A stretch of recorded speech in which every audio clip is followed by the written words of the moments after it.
Welcome to the Have a Word podcast. I'm here with my good friend and business partner, Carl. And Hi. My God, we've achieved a lot on this podcast in the last 5.5 years. But it doesn't get any bigger than this. We are back with a podcast live show at the Arena in Liverpool on Saturday, the 20th of December. It's going to be a podcast extravaganza. Stand up in the first half, booze in the break. And then we have a podcast live show. We have essentially a party. If you were there 3 years ago, you know how good it gets. It's just a celebration of everything. Have a word. Are you excited about this, Carl? I'm so excited because the names you've got lined up are going to change how you view podcasts, mate. How have they got him? How have they got him? How have they got them? Yeah, it's going to be an amazing podcast party right before Christmas. It'll be the last thing you do just before Christmas, and then you shut it down for Christmas Gooch and New Year's Eve. Imagine this for 1 second. I love the Have a Word podcast. Wow, I love them boys. I've watched it for 5 years. Wow. I'm going to give it a miss though, the Arena. It's not for me. January comes. Foolish. Everyone's going, did you hear about the Arena? Can you believe? You don't know a thing, mate. You're out the loop. No one even likes you anymore. So you can get... Don't be that guy or girl. Buy a ticket. Tickets, Live Nation, and also... HaveAWordPod.com. Yeah, that's the one. Go there. Go to our website. And also sign up to the Patreon, patreon.com/HaveAWordPod for the biggest Patreon in the UK and one of the biggest in the world. That's ours. Don't be the guy who goes, I didn't go because I went shopping instead. Silly Billy. That was a really good pre-roll. Cheers, You mate. did really well there. You were great on today's episode. As ever. Thank you. It As was ever. a great episode with insert name. Don't you agree? I love insert name. Yeah. Enjoy. Wag leads, you're listening to the funniest podcast in the game from the heart of Liverpool with Adam, Dan, Sensei Carl and Finn. This is the one and only Have a Word. Brought to you by Manscaped, the very best products on the market for below the waist grooming. Go Ed, get on me. I think I might start getting pedicures. I thought you were going to say pegged. I thought you were going to say pegged. No, not quite there yet. Never been kissed, never been pegged. And that is pedo, the good PD, the good peda, Yeah. the pedicure. Yeah. Right, so that's getting... By the way, I'm not a fucking- paedophile who needs like an antidote for fucking kids. I'm just getting like me nails. If more what it is? paedophiles just got their fucking feet done, so many There's less no kids Asian would suffer. paedophiles, are there? Like, that cannot be true. It's all the nail shops are like Chinese. Ah. Ah, I that thought type you were of just- Asian. Yeah. I just thought you were throwing out a statement. Because if you listen to the internet, there's a lot of other. Oh, yeah. Sorry for that grenade. I didn't mean it. But yeah, I find it hard to get the right angle to cut me toenails. So I'm gonna get a little Asian woman to do it. Because they're already at a weird angle. So he has a lot of reach around. You meant my feet, not Asian women. Are they at weird angles? Depends if they're lying down or not. Listen, a lot of brothers, a lot of the black male community are all over the pedicure, aren't they? Are they? Yeah, man. It's a thing. They get the nails done. They get the nails done right. I imagine it's lovely. I imagine it's really nice. And you close your eyes and you have a lovely time. But there's just something, toxic masculinity won't let me. What? Well, that's a manicure, by the way. Has it? You can do it. As long as if you've got a woman that you're paying, it almost leans into toxic what? Toxic masculinity. Yeah, I don't think played for Southampton. I don't think Andrew Tate's backing his boys to get manicures and pedicures. Like, No, I think you're right. It's in the name. but yeah, I think cures men. I think I might do the manicure as well. I just get mani pedis, like a couple of times a week. Have you lined up a gaff? No, I've just Are you going in, or are you having someone come to your house? probably go in. Yeah, Yeah, for the experience, isn't it? yeah. I wanted to go and get the fish one done, but apparently that's illegal now. They don't do that anymore. Don't do that. It's bad for you. And bad for the fish, isn't it?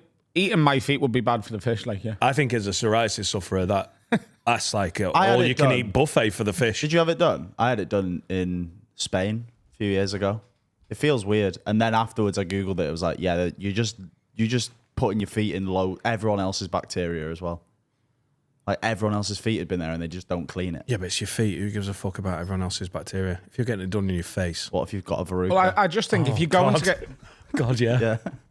I just think if you're going to get your feet cleaned, you don't want them to come back dirtier than you went with them. No, that's true. You say they're illegal? Yeah. Had the police cracked down on this? Yeah. Underground fish. Because that was like the biggest business for this shopping centre in Skem. It was just like that little was the fish. biggest business. Late noughties. Underground fish rings is what I early- call calamari on a buffet, by the way, when you think it's an onion ring. Yeah. It's the only time I've ever had calamari. Covert. Oh, it's not a good... I don't mind calamari, but I need to know I'm eating it. Do you know what I mean? It can't be a secret onion ring. No, it's just, yeah. Getting squidded off. You heard about Billy? He's a secret onion ring, if you know what I mean. No, not really. But I can guess. Yeah, so didn't he just say it was like torture for the fish? No, the fish love it. Oh, they love it! That's what they're bred to do. No, it's, Well, no, it's but not. no, but they like doing it. Like, They do like doing it. They didn't just discover this and then force them into it. Yeah, Like, you can't force a gunpoint. fish to do anything. Threatening them afterwards. You can't force Clean a those fish to feet. do anything, really. Like, Fact.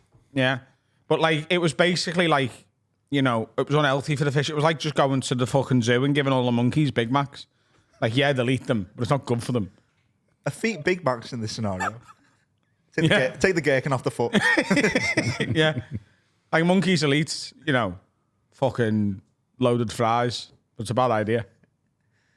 It's frowned upon at the zoo as well.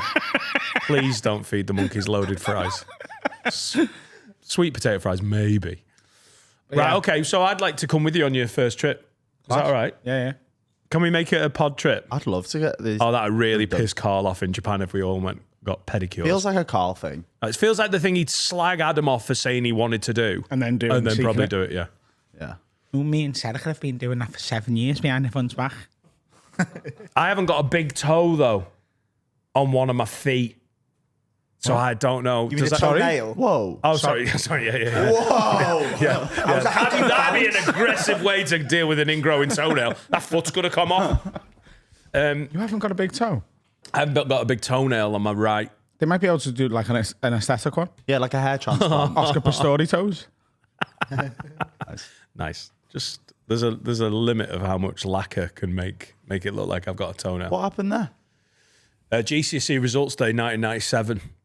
Celebrating? Or? No, that's what you get for not getting all A's. My pretty strict family. These are a disgrace. Toenail off. I had an ingrown toenail and it was sore for all of like my GCSEs.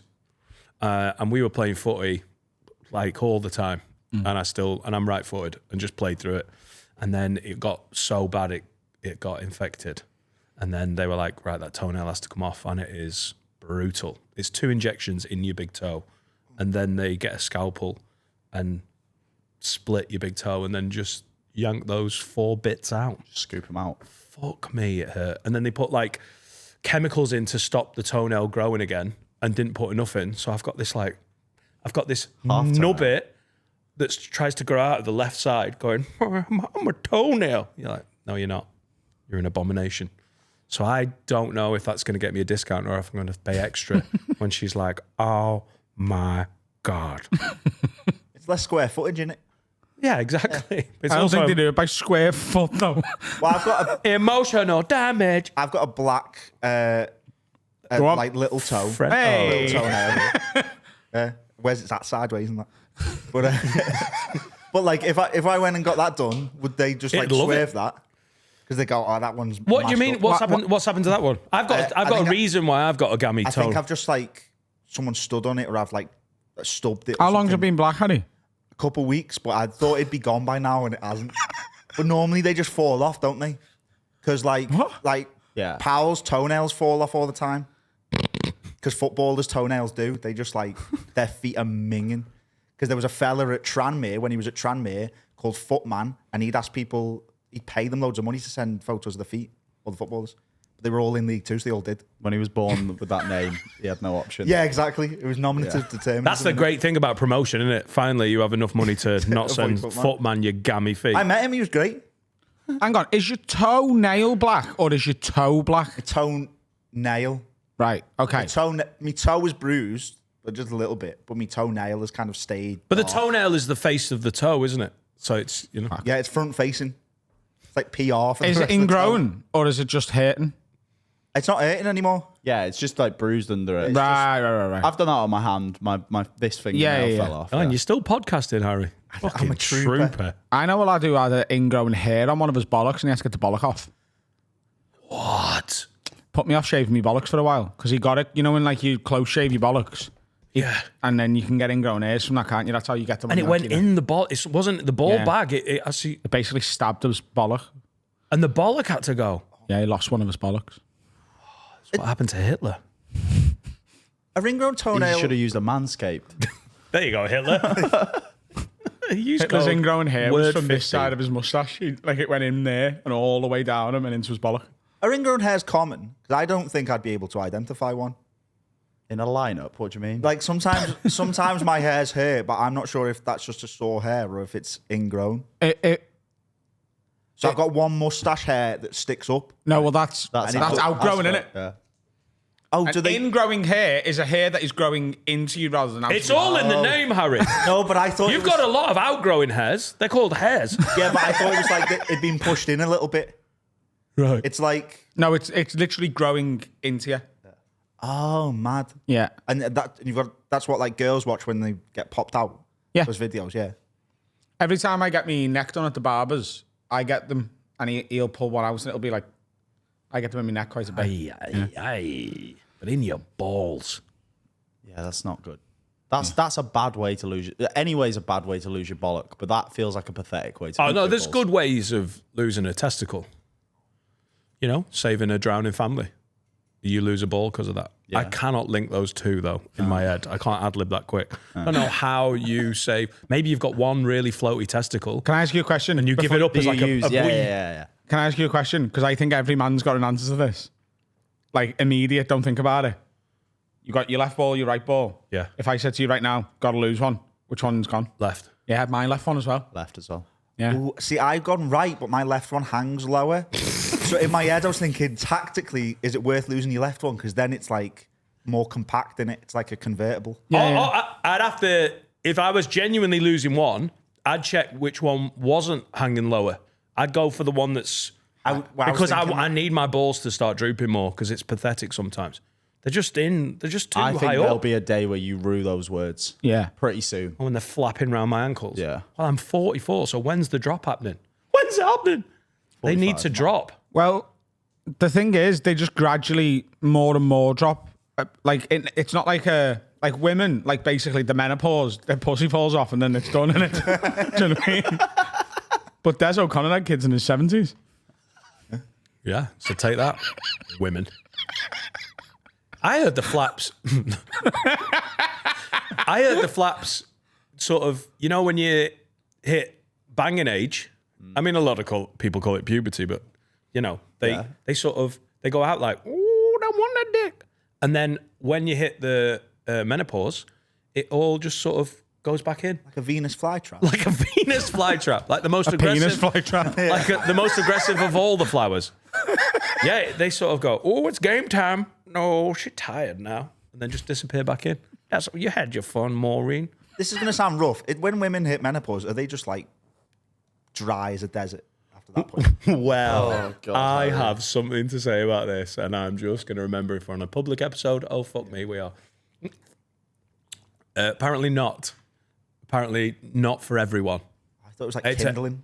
Yeah. Have you heard of a woman who's not going through that? Yeah. I have. Yeah. I don't know how this came up in conversation, but Laura mentioned this when we were with Or another woman. her mum. Oh, no. Okay, yeah, good. I was hanging out with another woman who isn't Laura. And her mum. And her mum. And I do that loads. I don't know. This is just a consensual friend. A platonic friend. That's the less rapey way of saying that. And she was like, yeah, that's something that I'm, concerned about. And this older lady, her mum, who I don't know and haven't met and haven't spent Christmases with, said, never a problem for me. What imagery? It was a difficult conversation to have because I don't think I should have been there. It's one of those mother-daughter conversations Girl that one. I think, Yeah. listen, who knows what mums and daughters are talking about all through their life. They're very close. They're open about stuff. But I shouldn't have said, on reflection, I shouldn't have said, fucking slip and slide. And everyone laughed. And it turns out, that I choose platonic female friends really well, that I'm spending the rest of my life with. Is that what women talk about with their mums? Like, I wouldn't talk to my... And the son-in-laws as well. I wouldn't talk to my dad about getting a rod on. No, but I think what it is, first of all, I think a mother-daughter relationship is a lot more intimate than a father-son. Like, I think father-son relationship is essentially, right, here's how you clean your arsehole, here's how you fix a bike, on your way. Is that the picture? Yeah. Is that the picture? Listen, I need to see you now, son. We're going to talk about the birds and the bees and your shitty asshole. Is that a famous father-son the chat? You know what I mean, though? Listen, Like, your mum's having to clean these skits. We need a chat. You're 29. Why is she even doing your washing? You moved out 6 years ago. the dad's job is, right, look, sometimes you're going to look at an attractive woman, your cock's going to get stiff, here's how to fix a bike, here's how you pay the lecky, off you go. All in one day. You're going to be a busy lad. That's pretty much it. And I think men's bodies are a lot less complicated than women's, aren't they? So we're pretty similar our whole life. As I mentioned before, there's O'Connor, still pumping. Still pumping. That's my new nickname. There's Well O'Connor. into his 70s, and hosting fucking that show he did with Melanie Sykes. He was flying. Do you know what I mean? Des and Mel. Des and Mel. Difficult one to remember. It's always one of those ones. Did he shag Miley in class? Possibly. I don't really know who Des O'Connor is, but I remember when he died and Miley in class was dead upset. And that's where I've put two and two together. No, they were on Through the Keyhole together.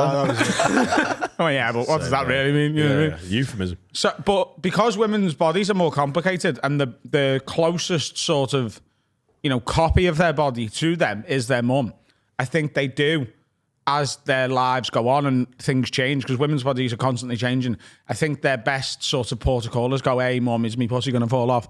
Is it going to get dead dry? Is it going to affect me anal game? Like, I think they just... Mom, what are you up to? Are you at work? 5 minutes. I just need 5 minutes from you. I'm worried about my pussy getting dry, and also, is that going to affect my anal game? No, it's not. You're still taking up the arse regularly. Super duper. Yeah. See you later. Get on me. But the bottom line of all of this anyway is just lube it up. Yeah. Or you don't need to. Yeah. Slip and slide. When that happened, did you kind of like fucking get in? I was like, it was a mix of emotions. Why does that make you feel a bit off? I don't know. I don't know. Thinking about it. But A anyway, relative's vagina. I don't know. I was like, good for you.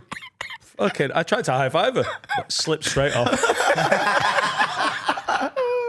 She ended up halfway down the lane. yeah, so I'm getting pedicures anyway. Yeah, it's great. I'd like to come with you and not have a conversation about that. Oh, God. How much is a pedicure knocking you back these days?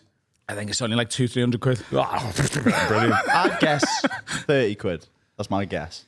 I have no Can you get us a price up, Harry? Between 20 and 40 quid. In Liverpool as well. These are local prices. Look at Nice. that. Mr. Bang On. Mr. Bang On. Mr. Bang On. I want a woman doing it. Yeah. Oh, yeah. Yeah, I Like, don't think it's they like give- getting a massage, innit? Foot massage. Like just From a any man. massage. Like, It's Pulp Fiction we're doing. No, I've had a massage from a Chinese man. And if he wasn't Chinese, he's doing a bang-on impression of one. And that was one of the most vigorous see-in-twos I have ever had. Went in with back pain, I think from driving. He beat man up for fucking 1 Chinese hour. And the day after, I was like, Laura, that is the worst thing I've ever done. I feel worse. And then the next day it felt better. And then I never had the back pain again. So that was all good. When it comes to like sports massage, working out the kinks. Eastern medicine as well, innit? He will have had some like Chinese oil that cures back pain, and he's gone. What? Did you go to the gym with him, or is this just the current masseuse? No, that's just Teresa, my sports masseuse. I went Who for I now them. train with. I'm going with tomorrow morning. We're doing backs and biceps, and she's got both, mate. You know what I mean? I went back to the gym yesterday. I'm in a lot of pain today. I've got, the DOMS, delayed onset muscle soreness. Yeah. Right. But that just goes the more regularly you go. Totally. When you do the first proper leg day, and then That's what I did you yesterday. get the wobble as you're Yeah. going up or downstairs. That just goes.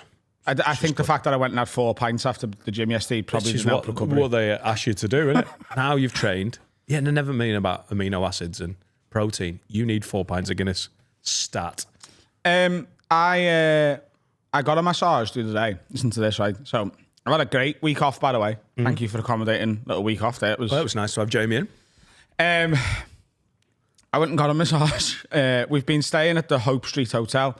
Basically, we ripped the bathroom out, and the plumber went, Not of Hope Street Hotel. No. Yes. And the plumber was like, you're not going to have a toilet for like 4 days. So That's great. I was like, right, yeah, that is the only toilet in the house, though. And he's like, not anymore. And it's already off. So you decided to have a holiday Liverpool. 8 miles from where you live. Yeah, but it's been fucking great. Like, Liverpool's class. I don't know whether you've been. like around, but like as a tourist. Went to docks. Beautiful. Have you done the Beatles Museum and everything? We could have done that. Like, we had a little staycation. We went on. My missus is like big into her cocktails. She used to be a proper, like, she's the manager of a restaurant now, but she came up in hospitality through high-end cocktail bars, so she fucking loves it to a level me and Carl and never did. Like, it. She's Right, okay. a fucking nerd with it. So we, A mixologist. yeah, a barbith, as I call her. Oh, nice. I wonder which one she prefers. She sort of accepts it all. Because she's sound. Like, she will watch someone make a cocktail and she'll just be like, she's not listening to you. Like, me and her at the bar, I'm here, you're me. She's just like having the conversation. She's like, yeah. And I'm like, what are you doing? She's like, just watching how he shakes it. So you have the match behind her. Sexy. She Yeah. has a cocktail making masterclass behind you. You never talk and everyone's happy. Fucking Class perfect. date. But, yeah, we went on a proper little cocktail pub crawl and then finished it with a pint of Guinness and then went to bed. That was a fucking perfect date. Like, fucking brilliant. Good food, 5 cocktails and a pint of Guinness, bed. That was a Saturday. We never, ever have a Saturday off at the same time, ever. It was fucking perfect. And Sunday, got up, went for a roast dinner for breakfast at 12 p.m. and then went and watched the match. Got so pissed watching the match that I had to go to bed early. Went to bed at 7 p.m, woke back up at 8:30 and went back out. Oh. So I woke up and she went, she's like, you having a nice sleep there? She was like, wasn't really ready to come home. And I was like, well, I feel fine now. She was like, can we go back out? I was like, yeah. So we went back out. That's Her great. idea. Midday is early for a roast. Yeah, but we had to eat before the match. And we had to also get from where we were having the roast to Pogues to watch the match. Fair. Is Pogues good for the match? If you get there early enough to get the seat you want, yeah. Right, okay. And to be honest with you, it was relatively quiet the other day. Nice. Like, it wasn't like heaving. Is this a friendly? It was the community Yeah, shield. the charity The community shield. it's a Sorry. friendly, Yeah. innit? Is it friendly when you lose it on penalty? Yeah. If we'd have won, it's serious. And then had like a hangover day on Monday and went for a massage. And it was one of the best massages I've ever had. At Hope Street, Yeah. because they've got a spa. And the girl who massaged me, as we come out, they're waiting, with the little glass of water they give you when you come out. And she was like, you're carrying a lot of stress in your legs. Tell me about it. And I was like, what do you mean? She's like, your legs are stressed. And I was like, what are you talking about? She's like, I imagine there's something going on where you're feeling stressed and you're storing all of that. Yeah, I haven't got a bathroom, love. Do you know what I mean? In your legs. And I was like, how does it get there? Because it's in my head as well. Like, I'm stressed. So she was like, yeah, but like what your body's doing is, how your brain works, is it gets all the stress that it can handle, keeps it in the brain. And then it puts the stuff that it's not ready to deal with, into your muscles. Question, And you where- put all yours in your legs. Where did she get a PhD from? Because she sounds phenomenal. No, they move it around. You've got too much stress in your legs, so they move it. It's like storage. You can't have any fingers because then you've got stressed fingers. Can't type a fucking text. Can't make a phone call. Can't point. Someone asks for directions. You're like, I'm sorry, love, I can't point. My fingers are fucking so stressed. Which way's the docks? So they've stored it in your legs. You've got big legs, haven't you? And now you got stressed legs, restless legs. You know, you try and go for a walk, you don't. You end up on the roof. Stressed legs. Yeah. She sounds great. Modern medicine's amazing, isn't it? And then yesterday was meant to go back to my house. But there been delays. The tiler just fucked off. That'll do it. So I ordered tiles for me kitchen for the backsplash. And they... I'm really glad that was kitchen and not bathroom tiles. I need at least fucking 1,000 tiles for the backsplash. With your stressed arsehole. Well, he's already tiled the kitchen, the bathroom, and the hallway. But yeah, the tiles turned up yesterday at 2:30. And I carried them all in for the tiler. I was like, right, nice one. And he's like, yeah, crack on. So I went out for some lunch and come back. And there wasn't a single tile on the wall. And the coordinator fellow was there. And I went, where's Martin. where's Harry? And he went, oh, he's gone. Because he said the tiles are complicated. So the tiles are like a little bit rounded. It's like the effect of them. They're beautiful. He was just like, asked. So rather than going, you've got rounded tiles, he just went home. Yeah, without telling me. Oh, good. Imagine that's fairly frustrating. That's more stress in your legs. Yeah. Oh, I think it's in my elbows and everything now. Like, I had to find another tiler, and he's starting tonight at 6 p.m. Super duper. You're in the Nighttime chase. tiling. What? You're in the chase. It's, yeah. So, it's so close to being finished, but it's so far away. You have had a lot done very quickly, though. Yeah, because I just want it fucking done. Yeah, classic ADHD. I've got a house. Let's do it by Tuesday. Also, I read an article when I bought the house that said if you can get it all done straight away, get it all done straight away. It was a TikTok. Yeah. Instead of it needing to constantly be improved. Yeah, just fucking do the house. Done. Bosh. Sorted. You know? Fair. You've been up to much, Dan? Yeah, I went to Oasis. Did you? I had a lovely moment when they played Don't Look Back in Anger, where it genuinely made me think of you because of all the times we sung it at the end of Murderers Row, which was some of my happiest times with this podcast. Edinburgh, Murrayfield in Edinburgh. Never been, not a big rugbyman. Yeah. So I've never been Great to golf course right next Murrayfield. to it. It's like a 45-minute walk from town, which is a nice walk. It's not a great walk on the way back when there's 80,000 people trying to use the same fucking road and some idiots trying to bottle each other. That was one minor eggy incident. The rest of it was gorgeous. It was the hottest day in Scotland's history. Yeah. I'm almost sure. Don't look at the stats, but 27 degrees in Scotland has got to be pushing for their warmest day. What a fucking atmosphere. What a gaff. Walked down. Bondi was there with his sister and his mate John. That's out of nowhere, so he paid for a limousine for us. That was great. Everyone was great. Mark Nelson and Kai Humphries turned up. We were there with a mate of mine, Ben, and his missus, and Laura. Rolled in. The whole day went beautifully. You know, when you set off, it's a 4-hour drive, but we got there in good time, checked in. I thought we were going to get an afternoon shag. That was not on the cards because she had to do her hair. Privilege. Then went for a few beers. I got a bit carried away. Women can do the hair while you're doing doggy style. Right, cool. I'll put that to her next time. I'm not convinced she'll go with it. Adam says, so I was a bit pissed as we started the walk towards the stadium. And then we get in our hospitality bit, which was like a VIP tent area. So those hospitality tickets were 500 quid. Yeah. What was the original price of an Oasis ticket? Like 100? 175, something like that. Okay. So at the time it was like, oh yeah, you are paying a lot more. But then surge pricing kicked in, With the didn't it? surge pricing, it was about 400 quid. Right. So apparently the hospitality tickets went on sale. Ben got them immediately at 500 quid, or a little bit more than 500 quid. And then they worked out that surge pricing was mental. So they took those off and put them back on at £1,000 a ticket. Yeah. So even though at the time I was like, yeah, we're spending here. This is going to be a bit much. The way it worked out with surge pricing wasn't that. It was cool. You just walked in. They got you 2 free drinks. You got 2 free food. And you know when you're getting like free food, you're like, this is going to be shit. It was really good sort of boutique burger van stuff. Like smash burgers, Indian street food. And because it was in the hospitality section, the queues weren't mental.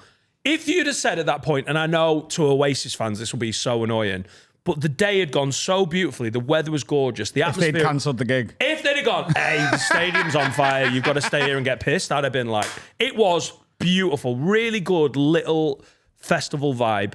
We missed Cast. Not that bothered. Walked in when Richard Ashcroft had been on for, I think, 3 or 4 songs. Yeah. I don't know what songs I missed because the 4 I know, Drugs Don't Work, Lucky Man. He does all Sonnet. the songs, you know. Yeah, they're the 4 I know, I Nah, think. you don't know them. All right, okay. He's unbelievable, He's is so Richard good. Ashcroft. He's so good. He hasn't aged at all. Nope. He's obviously done heroin at some point or has the natural metabolism of a fucking weasel. It's incredible how good he was, how good he looked, and literally the perfect rock star, I think. It's quite humble and like there was a lot of, I loved his performance. And I've seen a lot of gigs where the support acts, everyone's like, I am not arsed. There was... Sweet Symphony's one of the loudest songs of the whole night. 80-90% of that stadium was full when Richard Ashcroft got on. And I think when he did The Drugs Don't Work, he let everyone else sing it. For a support act, to get that many people singing every word back, it was beautiful. At this point, we have a little break. So we're up on the left-hand side of the stadium. So we're looking left. We had a really good vantage point. Yeah. Like we could see them on stage. The screens were great because they were slightly angled so people on the side could see them. But then we also got to watch 50,000 people in the standing bit. It was great because you got to enjoy them enjoying it and the show. And we saw the Range Rover and the MP, they turned up. And so you saw like Liam get out and he's like, started the show. It was fucking great. I haven't listened to Oasis at all in the build-up. I thought I'd do some like homework for it, so I was tuned in. But it's just never happened. I don't listen to Oasis anymore, apart from when it's in pubs and on nights out and whatnot. I knew 70% of the words. Yeah. Maybe I thought I'd know more, but they played so many from Definitely Maybe and What's the Story. And What's the Story? I sort of haven't given that song the respect it deserves. I'm not talking the album. Morning Glory? The actual... Yeah, Morning Glory. What's the Story? Yeah. It's fucking banger. They played Fade Away, which I don't know and couldn't give a shit about, at the perfect point when I needed a piss. So I went for a piss during Fade Away, not arsed. What's the other song from Be Here Now that was the hit? Do you know what I mean? Hey, Everything. both of you did this. Everything past What's the Story. Couldn't give a fuck. That one's sick. Liam is incredible. Yeah. He's exactly as advertised. Yeah. He's older, but he's cool as fuck. And I didn't realise he fucks around a little bit. Yeah. Like he's playful with it. At one point he balanced his maracas and his tambourine on his head. Wow. And did like, he was just, I thought he'd be grumpy. None of them smile the whole time. It's like they're allergic to smiling, but that's part of the cool, isn't it? Yeah. I thought Noel, about 5 songs in, I was a little worried about his health. He looked sweaty and a bit knackered. Liam hasn't his aged beautifully. Noel's 59. Yeah. And was they're so good musically. It built and built. And when the people in the standing went off, we're obviously... Did you do the Poznan?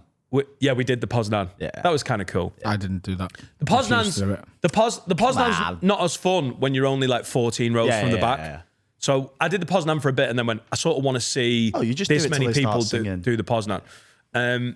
When it went off, because Bondi had standing tickets with his sister and his mate, and he was like, I think we're going to try and get as close as we can, but it'll be pretty tame. Everyone's older.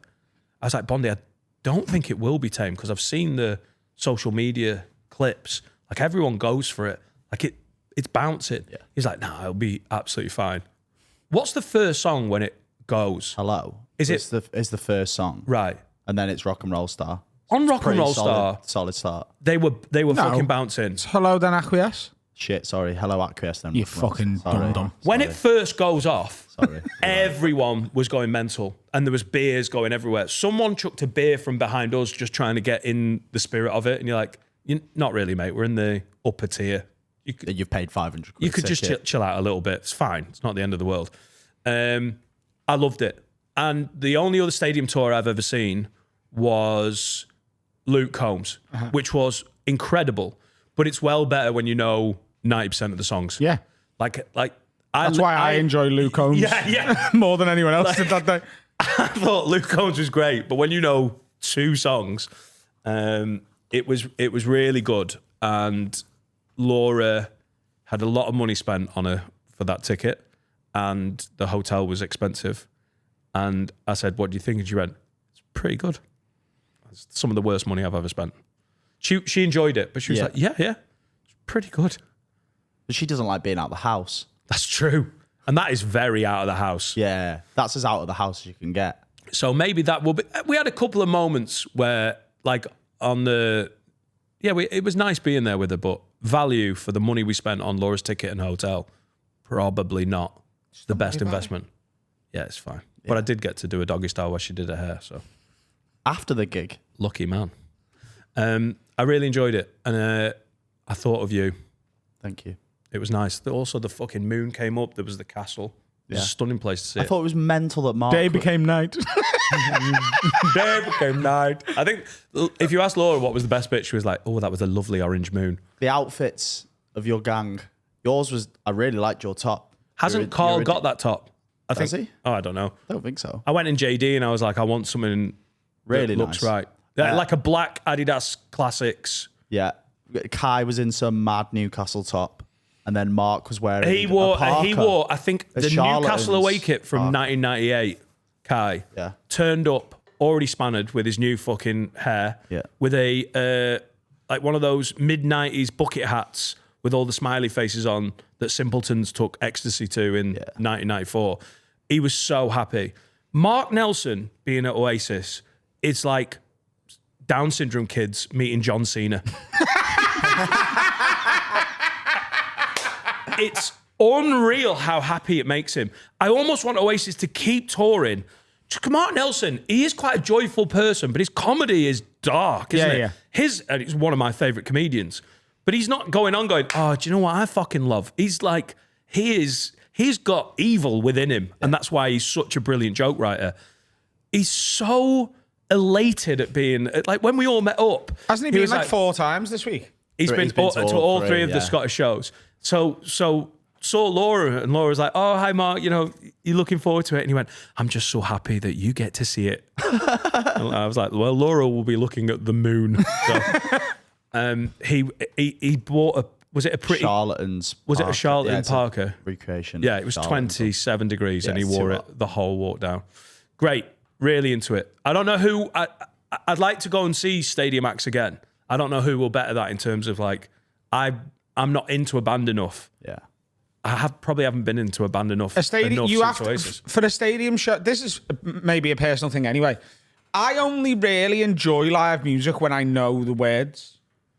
Yeah. Like standing in a field listening to a song I don't know the words to doesn't really interest me. I don't think it interests anyone because everyone loved Oasis. But if they went, "Hey, we've written a new one this week, we'll play it." I think a lot of them would have been quite lost happy. my Yeah. shit. But you do enjoy it, don't you? I love going to bands I don't know. Yeah. Yeah. Like I just don't get that. I get nothing from it.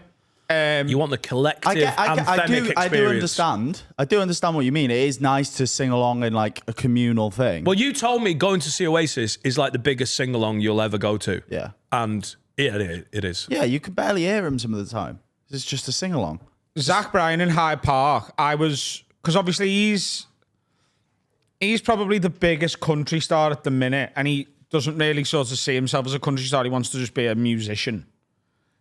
Luke Combs is probably as big, and in America, Morgan Wallen's probably as big, but like Morgan Wallen did Hyde Park last year and didn't quite sell out one day. Zach Bryan sold out 2 days, 65,000 people twice.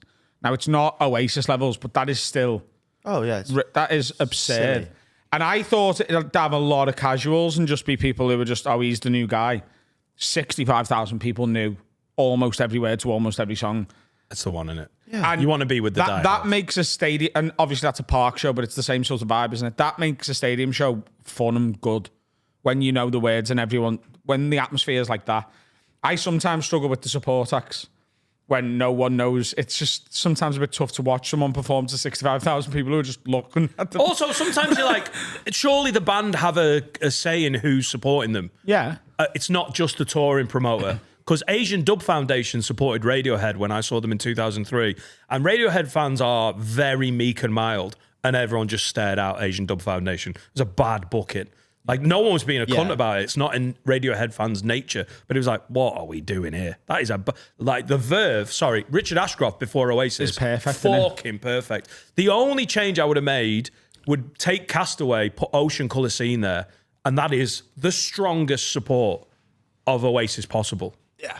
Cast had just done Liam Gallagher's last tour, so that's sort of why Right, they got right. this. They did I tell you what, listen, I know you don't go looking for it, but when you notice it, you can't unsee it. That is the whitest collection of 80,000 people I have ever seen. Oasis fans plus Scottish Oasis fans. Oh, wow, it was a white crowd. Ooh. Do you know the story of Richard Ashcroft and Bittersweet Symphony? Do you know the story of him losing that song and getting it back? Because they got sued for So he wrote PRS. it. He wrote it, and there's a bit in it that is a bit similar to a bit in a Rolling Stones song. Is it the violins? Yeah. Yeah. So, but it's not like an obvious one. It's not like fucking. Oh, no, it is. It is. It's the song. Oh, hang But on. I get it, But then they they found a song from before Yeah. that the Rolling Stones had ripped it off from. Yes. Yeah. Right. Yeah. But by the time they found that, it was just like. So initially, the Rolling Stones manager had gone to Richard Ashcroft and gone, we want half the song. And he was like, oh, no, it's my fucking song, fuck off. Then there was an argument about it. And then they went, oh, actually, we could just have all of it. So we'll just have all of it. So he has never, up until a couple of years ago, ever made a penny off that song. It's all gone to the Rolling Stones. And he's been in sort of legal battles for years. And Mick Jagger and Ronnie Wood, they essentially owned it, them two, through their sort of parent company and whatever. And a few years ago, they just both went, just fucking give him his song. And just got involved and went, fucking stop it, and give him his fucking song. Yeah, because it wasn't theirs. Yeah. Right. Great. And also, they're worth £400 million each. They're So doing all good. right. Yeah. Right. Yeah. It's not as obvious as some, like, do you know what I mean? No, it's the violin. It's not the do do. It's the do, do. We'll listen to it in the break. All right. Okay. You're going to Wembley. Is that No, I'm not. How many have you been to? I'm hoping to go. Because to Laura's Wembley. it's like Finn been to 9 of these. No. You've been to 2. I've been to 3. You've been to both Manchester's and Cardiff. 2 Manchesters and Cardiff. Yeah. Right. Okay. And you're trying to get to I'm Wembley. trying to go to the last one with my brother to bookend the tour because you don't know if they're going to come back. I think they There's will. been loads of leaks. I think they'll do Nebworth next year, but Nebworth and like a European and the run. Etihad. and Glasgow. Yeah, And Madrid. And Newcastle. yeah, and Europe. Right, I've okay. provisionally booked a hotel for Amsterdam. That would be my head From the leak date. From the leak date, yeah, with free cancellation. That's what I did for Cardiff, and it worked. That's so funny. Yeah. Class. Enjoyed it. Right. Let's have a little break. Now it's time to talk about my absolute favourite sponsor. It's Sailey. Now I'm always doing world travel. You're never here. When you're earning more, you've got to see the world. And you're constantly on your phone, scrolling on the FTSE 500. I tell you what's not cheap. Doom scrolling in Timbuktu. It's not. No, because you're not getting your Europe zone tell you benefits what. there. Tell you what, if you use Sailey, Dan, it can be cheap. Tell me how. You download the app or go to the website, sailey.com/have-a-word, and use the code have-a-word, 15% off. You get a SIM card, an eSIM card. It's not even real. It's just on your phone. So when you come back from Timbuktu, you're not getting loads of charges like, you're in Timbuktu. It's thousands of pounds. It doesn't let you go over your data. I love it. And then if you're getting close to that data, you can just go and It'll add let on you know. to it. It'll go, hey, you're scrolling too much. Buy some more data. And it's cheap. And it's cheap. affordable. And it stops those nasty bills coming from the phone company. That's Sailey. I never doom scroll in Timbuktu without it. 15% off your first purchase in the app or at sailey.com/have-a-word using the code have-a-word. Have a word. Finn, can I just say you did really good work there? Thanks, Dan. Really proud of you. Saley. If you only watch and listen to the Have a Word podcast with the public free episodes, you're missing out on so much. You like what we do? There is a massive backlog of all the exclusive episodes that we put out every Wednesday. And it's not just a 45-minute this is like a full episode without a guest, an hour and 20, an hour and a half. We do that every Wednesday, and there are now about 4,000 of those backlogged. You can also get all the specials. We make a TV show production level special where we're out and about being dicks. Some of the best stuff we've ever done, and some of them have been incredible. We've been to India. We've been to Nashville. There are so many to watch. Sign up for as little as £3 a month at patreon.com/haveawordpod. If you love this podcast, be a fool not to. No, it's really fun. I was just about to say that. Like all of that. Verbatim. Like verbatim. That's just what I was thinking. It's like, because we're fucking Simpatico. I was about to say simpatico, lad. Let's do some advice to help. Crank it. Here to help. I'll solve your problems. I'll tell you the best thing to do. If you want to do it, you'll be fine. If you don't, you might do time. Send your desperate request for advice to haveawordpod@gmail.com. This is from Anonymous. Advice, lids. I went to the shop at the end of my road the other day and ended up in the queue for self-service behind my neighbour, in brackets, single mother with the 2 young kids, who I know to say hello to, but not really much more. She was only buying half a dozen eggs, but her card was declined. She ended up managing to copper up and buy them. I thought about stepping in, but also didn't want to embarrass her. I tried to hang back on the short walk home so she didn't see me, but she definitely knew I was behind her in the queue. I was telling my wife when I got home because I felt bad about it, and she said I should have offered to buy them for her.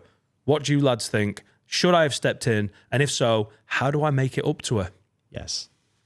You should have stepped in. So, It's what is it? I don't know. £2? mate, I do big shops for people. Do you? Yeah, I just Fucking Danny Bags. Just get the fucking, get the gold out. Yeah. Not literal gold. Can I pay with ingots?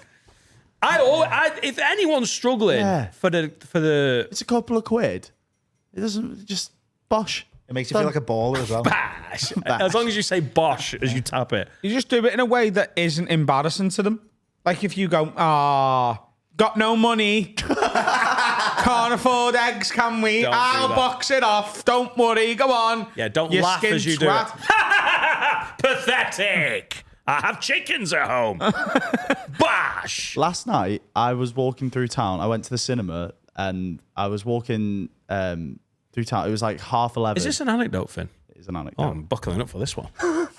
And then Finn's got an anecdote. I walked past like an off license and a Sorry, I thought I'd do a drop for you. and a homeless man went, "Excuse me, mate, can you just buy something in here for me? It's £2." I was like, "Yeah, sure. If I don't have cash, I'll buy them like a drink or food or something." So I went, "What is it? What do you want?" He was like, "I've got to show you." So we walked in. He went, "2 number 6s, please." Scratch cards. I went, "Scratch cards?" And he went, "Yeah, scratch cards." I was like, "What? Why?" He was like, "I need to win some money to get home." I was like, "Mate, this isn't going to work out the way you think it is." So That's class, though. it is. I admired the bollocks of it. I was like, "Can I get you a drink and some food? Like, can I do that?" And he was like, "Yeah, I'll get something proper to eat." And then he got some Sour Patch Kids, a milkshake. and a Yeah, but chocolate like, bar. I know this sounds mad. It's high calorie Exactly. stuff, I innit? was just like, "Yeah, get what you want. That's fine." He just wants the gets sugar. Some But the- candy floss and a Tango Ice Blast. But the scratch card thing really made me go, "That's Right. funny." Did Did you you buy get him the the- scratch cards? No, I didn't get him the scratch cards. Oh, come on. He could have been a millionaire now. He wasn't gonna be a millionaire, was You he? don't know that. But who splits the money then? Oh, you have to. Oh, So you don't take any off him. oh, yeah, you do. If he wins scratches, £1 million, then he's better off than I am. Yeah. you And have to. You have to fight a homeless man for a scratch card that you paid for. How do they pay him if he doesn't have a bank account? Do they How just do you know he doesn't have a bank They give account? him one of the big checks. And he sleeps under it. Oh, Daniel. Too far. Yeah. Too far. The other night, on our mine and Alex's big lovely date day, we ended up like the last pint we had was outside, a homeless fella come over, and I'd had such a good day that I was like, yeah, do you know what I mean? Like proper homeless, like, you know, dirty and like genuinely like smelt and stuff. And I just felt so bad for him. And he come over and was like, I'm sorry, have you got anything for us? And I was like, do you know what? I think I have. And I thought I had a £5 in my wallet. All I had in my wallet was a £20 note. So I pulled my wallet out and I was like, and at that point it's too late, innit? Because I've already said yeah. So I gave him 20 quid. And honestly, I've never seen anyone look so sort of upset, humbled and happy at the same time. And he was like, oh, you don't understand, lad. Like this is me sorted now. And I was like, oh, I won't just do what you need to do. Sorry, actually, have you got £15 change? Can you break it to me? But He's got a little bum bag. the thing is, he immediately then asked the people next to us as well. Oh, I only accept 20s. Adam Rowe's doing very well. I'm a lid. £10 patron. It's yeah. I once when I did when I went to after prom in school, we walked. What's that? So we had prom when I was like 16, You had afters. and then we had afters, but then we crashed another school's afters. So we walked. I'm sorry. You have an after party for the prom. Yeah, no, yeah. It was like Fucking cool's your school. it was heavy. But then after There's 11 of them. that, Have afters at a bus stop. we walked to another school. Or like another school's afters, but it took us like 3 hours. We walked ages. And I You're did cool, it all, kids. And I did it all barefoot because I was getting blisters off my shoes. Anyway, we get to this. It's like a farm in the middle of Formby or something. Fucking story. Isn't Harry odd? And we get there. We had to pay to get in. And as we're walking, some lads waited for taxis, and this taxi goes past, and the lads from our school go out, like, are out the windows, go, fuck yous. And then they come to a halt about 100 meters down the road, and this lad Marcus comes out, and he's just vomiting everywhere, and like he's obviously been kicked out the taxi. So then we carry on. We go to I basically carry him to this party, and then they don't let him in at the front door. So then we spend a couple hours at the party. The sun's coming up. We start walking back down this road, and Marcus is face down in a field with the walking app on Google to Bootle, and it said like 7 hours walk. So I gave him 20 quid for a taxi, and then when I got back into my bed, he was at Mackey's, and he spent all my money and slept in Mackey's. Yeah. I don't know what the moral of that story is, but I think when you give your mate 20 quid and they're lying down in the field, you can't really ask for accountability about how that budget gets spent. I mean, I wouldn't consider him a mate. Oh, right. He was a nice enough lad. I didn't really speak to him too much. I just thought no one deserves to be face down in a field. That's not true. Loads of people do. Nazis. Yeah, I don't think he was Women a national like it socialist. in the field. There was a homeless guy. This is mad to me. A homeless guy in a wheelchair.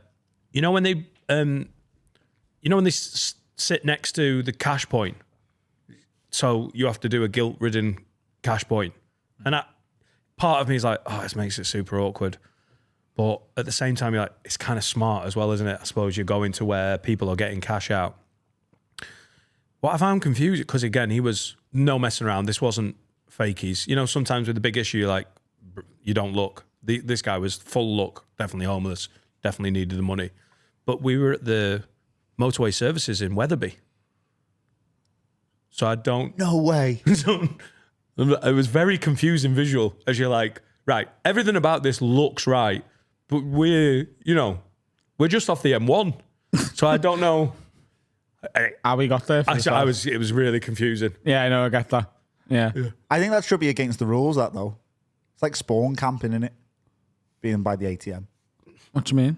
Well, there should be a bit of etiquette. Do you know what I mean? Like, I'll buy you a meal deal. I don't think once people are on the street, Harry, and they've lost like a lot of their dignity, and they're often covered in pants. Covered in pants. Covered in pants. Pants on their head. Come on, mate. I'll take you in Primark, get you some more pants. I'm drowning in pants. Once people are sort of past the point of their dignity and really, really struggling, I don't think they're like, do you know what? I can't be putting too much pressure on people to give me some. Like they're desperate and they have to sit in a place that makes their desperation most You make a very valid point. palatable. By the way, you mentioned lottery tickets before. Oh, hang on, it's getting us smooth. Smooth. Profession. We've been doing this a while. Do you know the Euro Millions tomorrow, which by the time this goes out is either yesterday or 3 days ago? The Friday Euro Millions for Friday, the 15th of August. Is? 202 million. Oh, it's worth playing. I'm entering and I'm buying Neymar. Buy that fella one as well. Huh? Buy that fella one as well. Yeah. The homeless fella. Me and Jack Finnegan have 10 lucky dips each. I'm It's waiting. 202 million. Like the share and you bit. couldn't be arsed choosing the numbers. Oh, no. So, to be fair, I've got 9 lucky dips and one of the set of numbers I pick. Right. Jack's got 10 lucky dips. This is not smart, but this is how it feels to me. If you pick the numbers, you're more likely to win the Euro Millions. If you get a lucky dip, that's even luckier.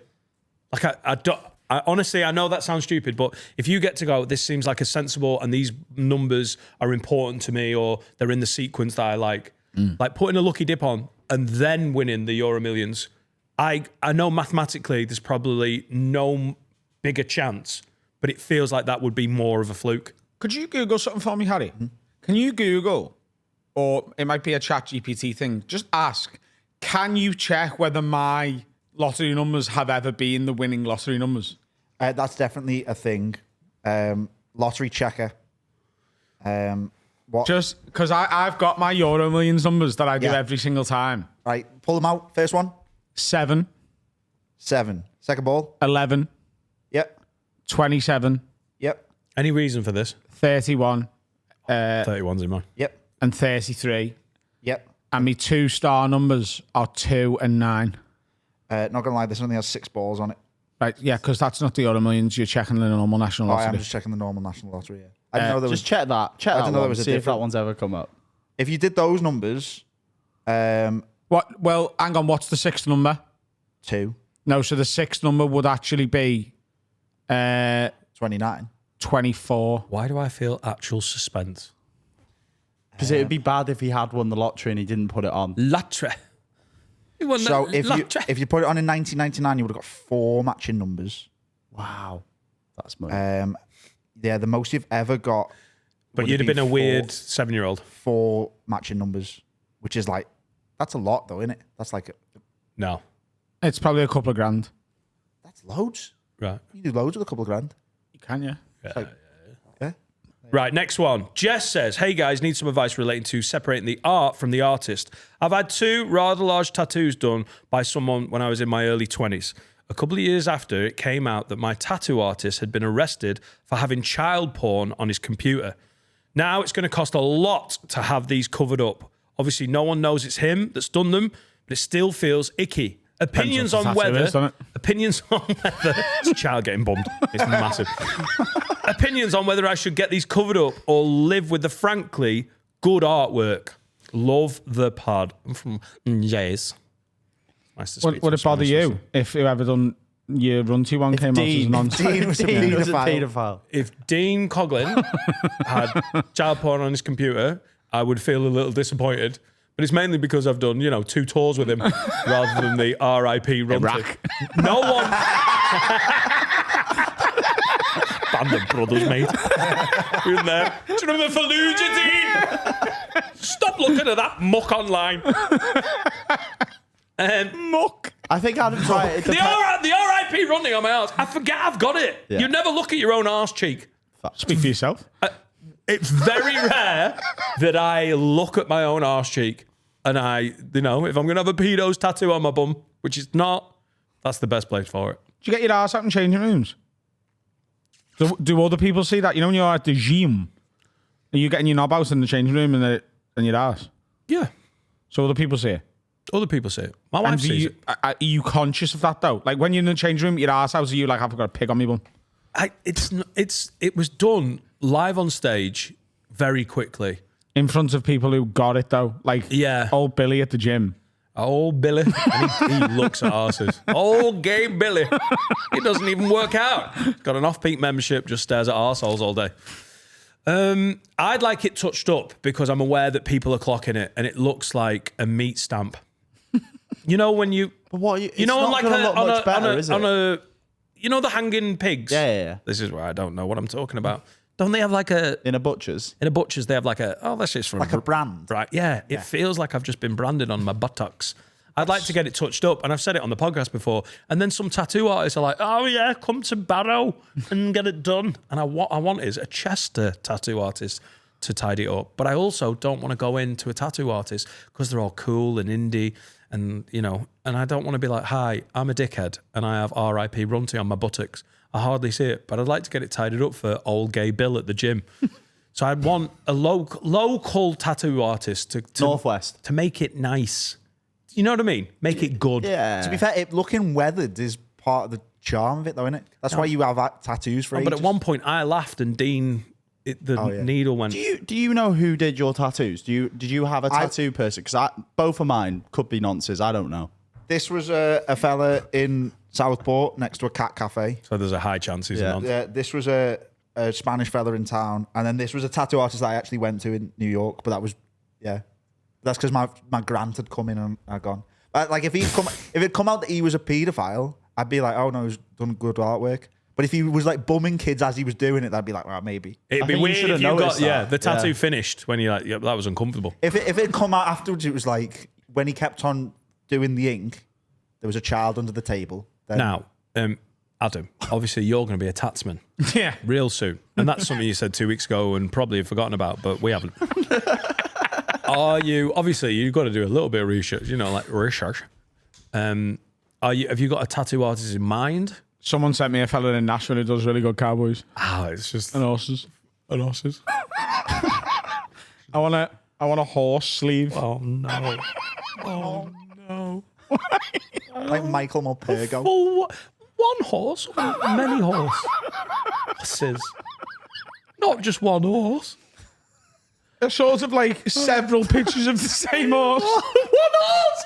Like you had a horse that died. You want a horse photo shoot on your arm? It's basically the equine version of the stop clock. Yeah. Oh my god, I miss fucking I got the time the horse died on my arm. the time we shot it. No, because its legs are gone.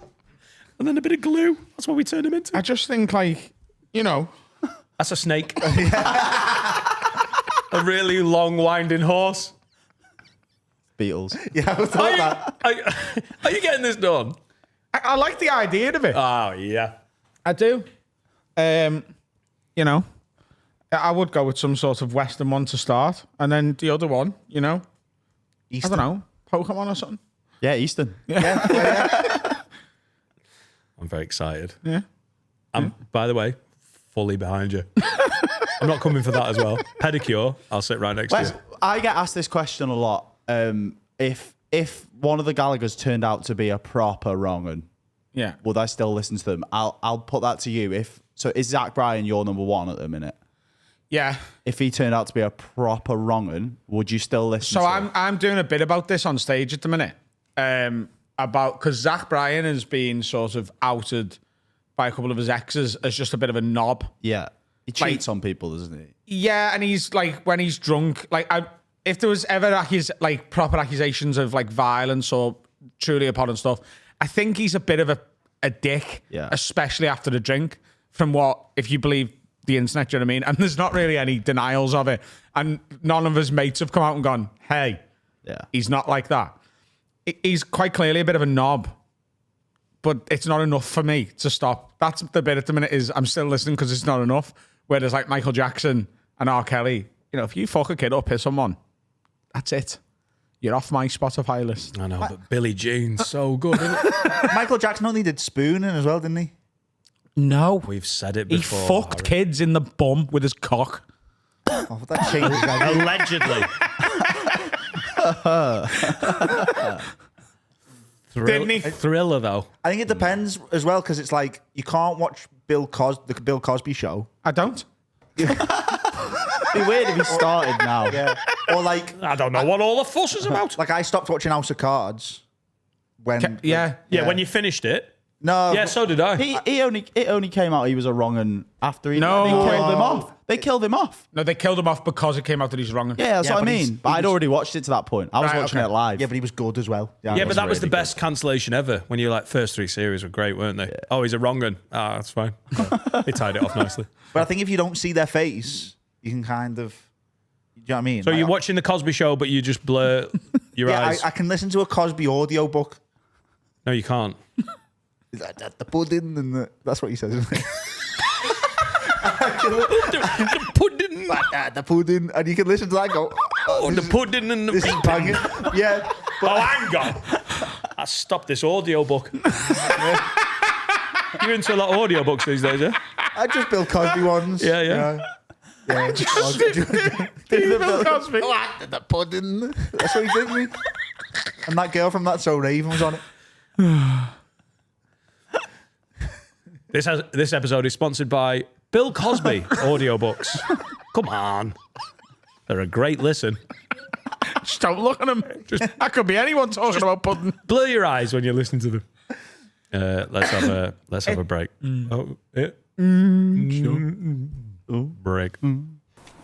Hello, Ian. Long time no see. Mr. Pigden. You're alive. I'm alive, he says. I've never known someone was like needy before I met them before, Right. but you have done that now. Yeah. Do you think you're reading it as needy just simply because I'm communicating to you that I asked you to do something and you didn't do it? What was that? Oh, well, hi. That's a normal intro. What did I not do? Last time I was in London, you and I was meant to come on the pod and you just ghosted me. I didn't ghost you. You did. Where? And then, not me, sorry, you ghosted my team. And then Your team. my manager. Your team. Like the Avengers. Yeah. Sorry, Nick Fury. Yeah. And she's been avenged. She's here. Yeah. I fought my way back in. Yeah, you just got to message me directly. Yeah, but then you also, you ghosted me on message. No, I didn't. I had to send you 3 follow-ups for you to reply over the span of like 2 weeks. By the way, it wasn't like I was triple texting. What was? I wouldn't say that personally. That is No, I just didn't. Adam. The minute I spoke to Harry, he was like, "Never communicate with him again." And I was like, "Okay." We'll speak about that afterwards. Oh, Harry. Okay. What did I blank you on? I don't think I blanked. We booked it in, and then it's booked in. What more do you want? Okay. Well, you were meant to come on mine. Yeah, but I've been busy. Oh, and I'm, just traveled halfway across the world, doing a pod every day. I'm not busy at all. Well, that's your fault for starting a podcast on the other side of the world. Look- Why have you done that? I'm interested. Why are you Because- launching a podcast in London when you live in? well, for starters, Zealand. if I did it in Sydney, I think I'd run out of guests real quick. That's a good point. And also, my management who are fronting it are here. Okay, so you're going to travel back and forward to the UK? Yeah. How often? I think I'm planning to come at the end of October. So it's August now? So 2 months away.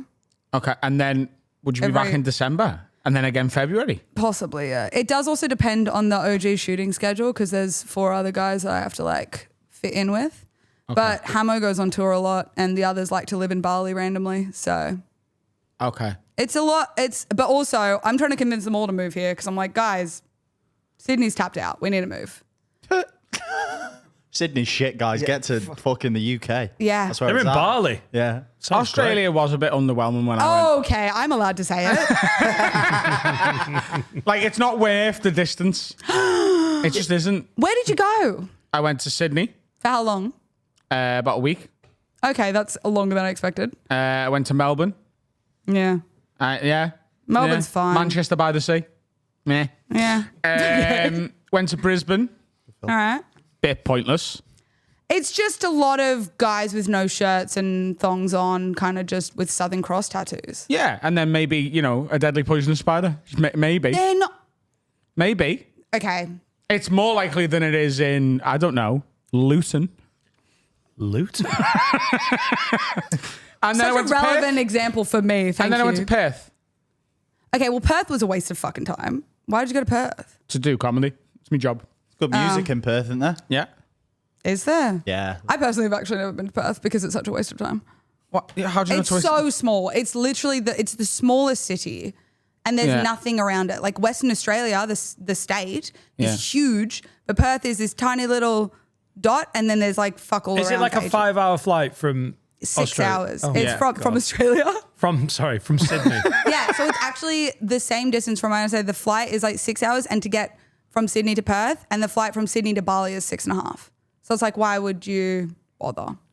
Yeah, but like it was. I mean, I liked parts of Australia. Like I liked bits of it. Sydney was my favorite place. It was, It's and the everyone was like, nicest "Oh, one." Melbourne's the best." No, It isn't. it's not. Melbourne beaches are shit, and that's what Australia is known for. Like, you're not going to Australia to be like, I want to see culture. We're like 150 years old as a country. We don't have fucking culture. Like, we have multicultural backgrounds, but as a country that's colonized, the white side, there's no culture. If you actually want to learn culture, you'd go to like the indigenous parts, but I don't think you were going to find out about the Aboriginal tribes. Well, actually, He did a gig for them. Yeah, Did you actually? yeah, I did. Yeah, Whereabouts? the Outback. Oh yeah, real Nice. specific part. Nice save. That was good. On the black, that was good thinking. Yeah, it was the Plaza Theatre in the Outback. Yeah, yeah. Nice. It's corporate. Wow. When I was there with my mate Rebecca, who was my promoter out there, we talked about maybe the pod going over and actually going and meeting some of the indigenous tribes and stuff and doing a Patreon special. Dan You won't didn't miss. know about First I've this? heard about it, and it's exciting. You I've said always pig. wanted to see, what was it? The Opera House? The Plaza. The Plaza. Outback. Opera House is a bit. Opera House. The Opera House is further up. Yeah. Yeah. Up. Yeah. Up north. Where do you think the Outback is? In the middle. Right. So Sydney is like one of the more southeastern, Yeah. Yeah, but everything's which is upside where down, the innit? Opera House is. Yeah, no, I know the Sydney Opera House is there. You're not thinking. We're not talking about the same opera house. Oh, sorry. So sorry. The Indigenous Opera House that the you the performed Indigenous at? Outback Opera House. Yeah. Yeah. No, I think, it's, if you want to do like the Indigenous culture, it is very fascinating if we're getting real. But like that's really interesting, and I think it is a really cultural and historical part. The white part of the Australian history is shit. Is the set of Neighbours. It is that. No, he's not fucking joking. It's that. It's I would want to see it. I've you told you. want- And they knocked it down now. It's done, innit? Shut up. Neighbours is done. Brother. Home and Away is still going, surely. It is. Yeah. How's Yeah. that the one that's My dad used to lasted? sing that to me to get me to sleep. Really? You guys like those shows more than we do. Like Aussies don't really watch those shows. Isn't like Danny Minogue like Prime Minister or something? I feel like you like all hold those in high regard. Why did you Danny go for though, not Danny? even Kylie. We couldn't even get Kylie as We've Prime got Minister. Kylie. Yeah, that's true. You can have Danny. Danny Minogue was our fucking one of the judges on X Factor or Australia's Got Talent or She something. was the judge on British X Yeah. Factor as well. Was she actually? Yeah. Danny. Yeah. Danny, yeah. They It's couldn't mad, get innit? Kylie. At the time, we were all like, that's weird, but then she was actually quite good. I think it was No, just she's to really make good. Cheryl Cole look fitter. Well, she was the reason that Sharon Osbourne left. Why? Because Sharon Osbourne didn't like her. She thought she was like a puppy. A Sharon- puppy. Yeah, so Sharon left. Don't know why I know the X Factor. Yeah, you know a lot about Danny Minogue. It's my mastermind subject. Do you know I've been doing like deep dives on Ozzy Osbourne like Yeah. since he died. He's a funny guy, him. Well, he's not good fun. anymore. No, he was good fun, him. And when he had all his faculties and stuff, he was Even when he was losing a lot of them, that was good TV. yeah. It was great. That's when people are, I'm going to be honest, they're funniest sometimes. Like we're watching someone lose their mental faculties as we speak, and they're leading a country, and it's Are you really talking funny. about Dam? He's leading a country. Say what? Yeah, it's good when the wheels come off a little bit. That was Ozzy Osbourne at the peak of his powers was an actual rock star. Yeah. Ozzy Osbourne as a middle-aged, clearly coming off heroin dad was I think good what value. I've done is, and I think I'm guilty of this, whatever I get to know someone as, that's who they are and always have been. So in my head, like him, that's what he was like in the 80s on stage. Yeah, changes. Like I thought it was all that. Do you know what I mean? But it's not, is it? Like he was fucking cool and he was young at one point, but in my head he's been like 107 forever. When he was eating bats. Yeah. The more you guys talk, the more I'm like, I don't think I know jack shit about Ozzy Osbourne. Eating bats? That's the most. That's like number one. If this was Family fortunes and it was name something Ozzy Osbourne's known for, it'd be eating bats, then Sharon, then singing. And then Being a ghost. Wait, was he the one? He was biting the heads off them. Is Yeah. that But okay, I do know about that. In his defense, he didn't think it was a real bat. yeah, and he didn't Oh wait, start. he actually did that. I thought that was the whole I thought that was akin to the gerbil thing. No, so what? That actually The happened. Richard Gere thing. Yeah, where he shoved it up his ass, right? Yeah, but he did do that. That's Richard Gere's first thing. Survey says. No, you're joking. I don't fucking know anything about Richard Richard Gere. Gere? That's all I know. Yeah. Of his Richard name, Gere that's all I know. Got Was he an actor?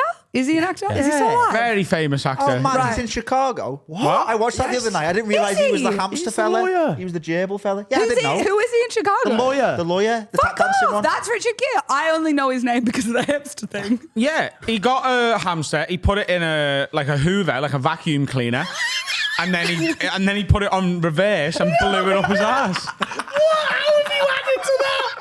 That is a next level kink. I thought he just jammed a gerbil up. You thought it was Okay, like. but you think that was easier.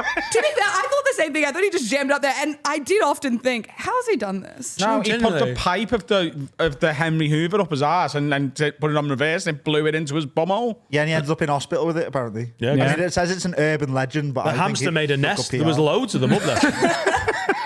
Yeah, he did do that. Like, Yeah.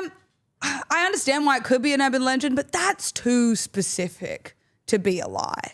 Like, no, that's got to be true. Like, no one's sitting at home making that up. They've seen him come into an ER with a gerbil up his ass. It's called gerbling. It's like a Wow. kink. I don't know how they came up with that. And it look. Oh, it's like trying to do like a, you know when El Chapo dug out of prison. It's like the reverse of that. But the gerbils, the gerbils El Chapo in this scenario. It's exactly like I'm that. assuming Harry. the gerbil was dead by the time it was up his ass. No.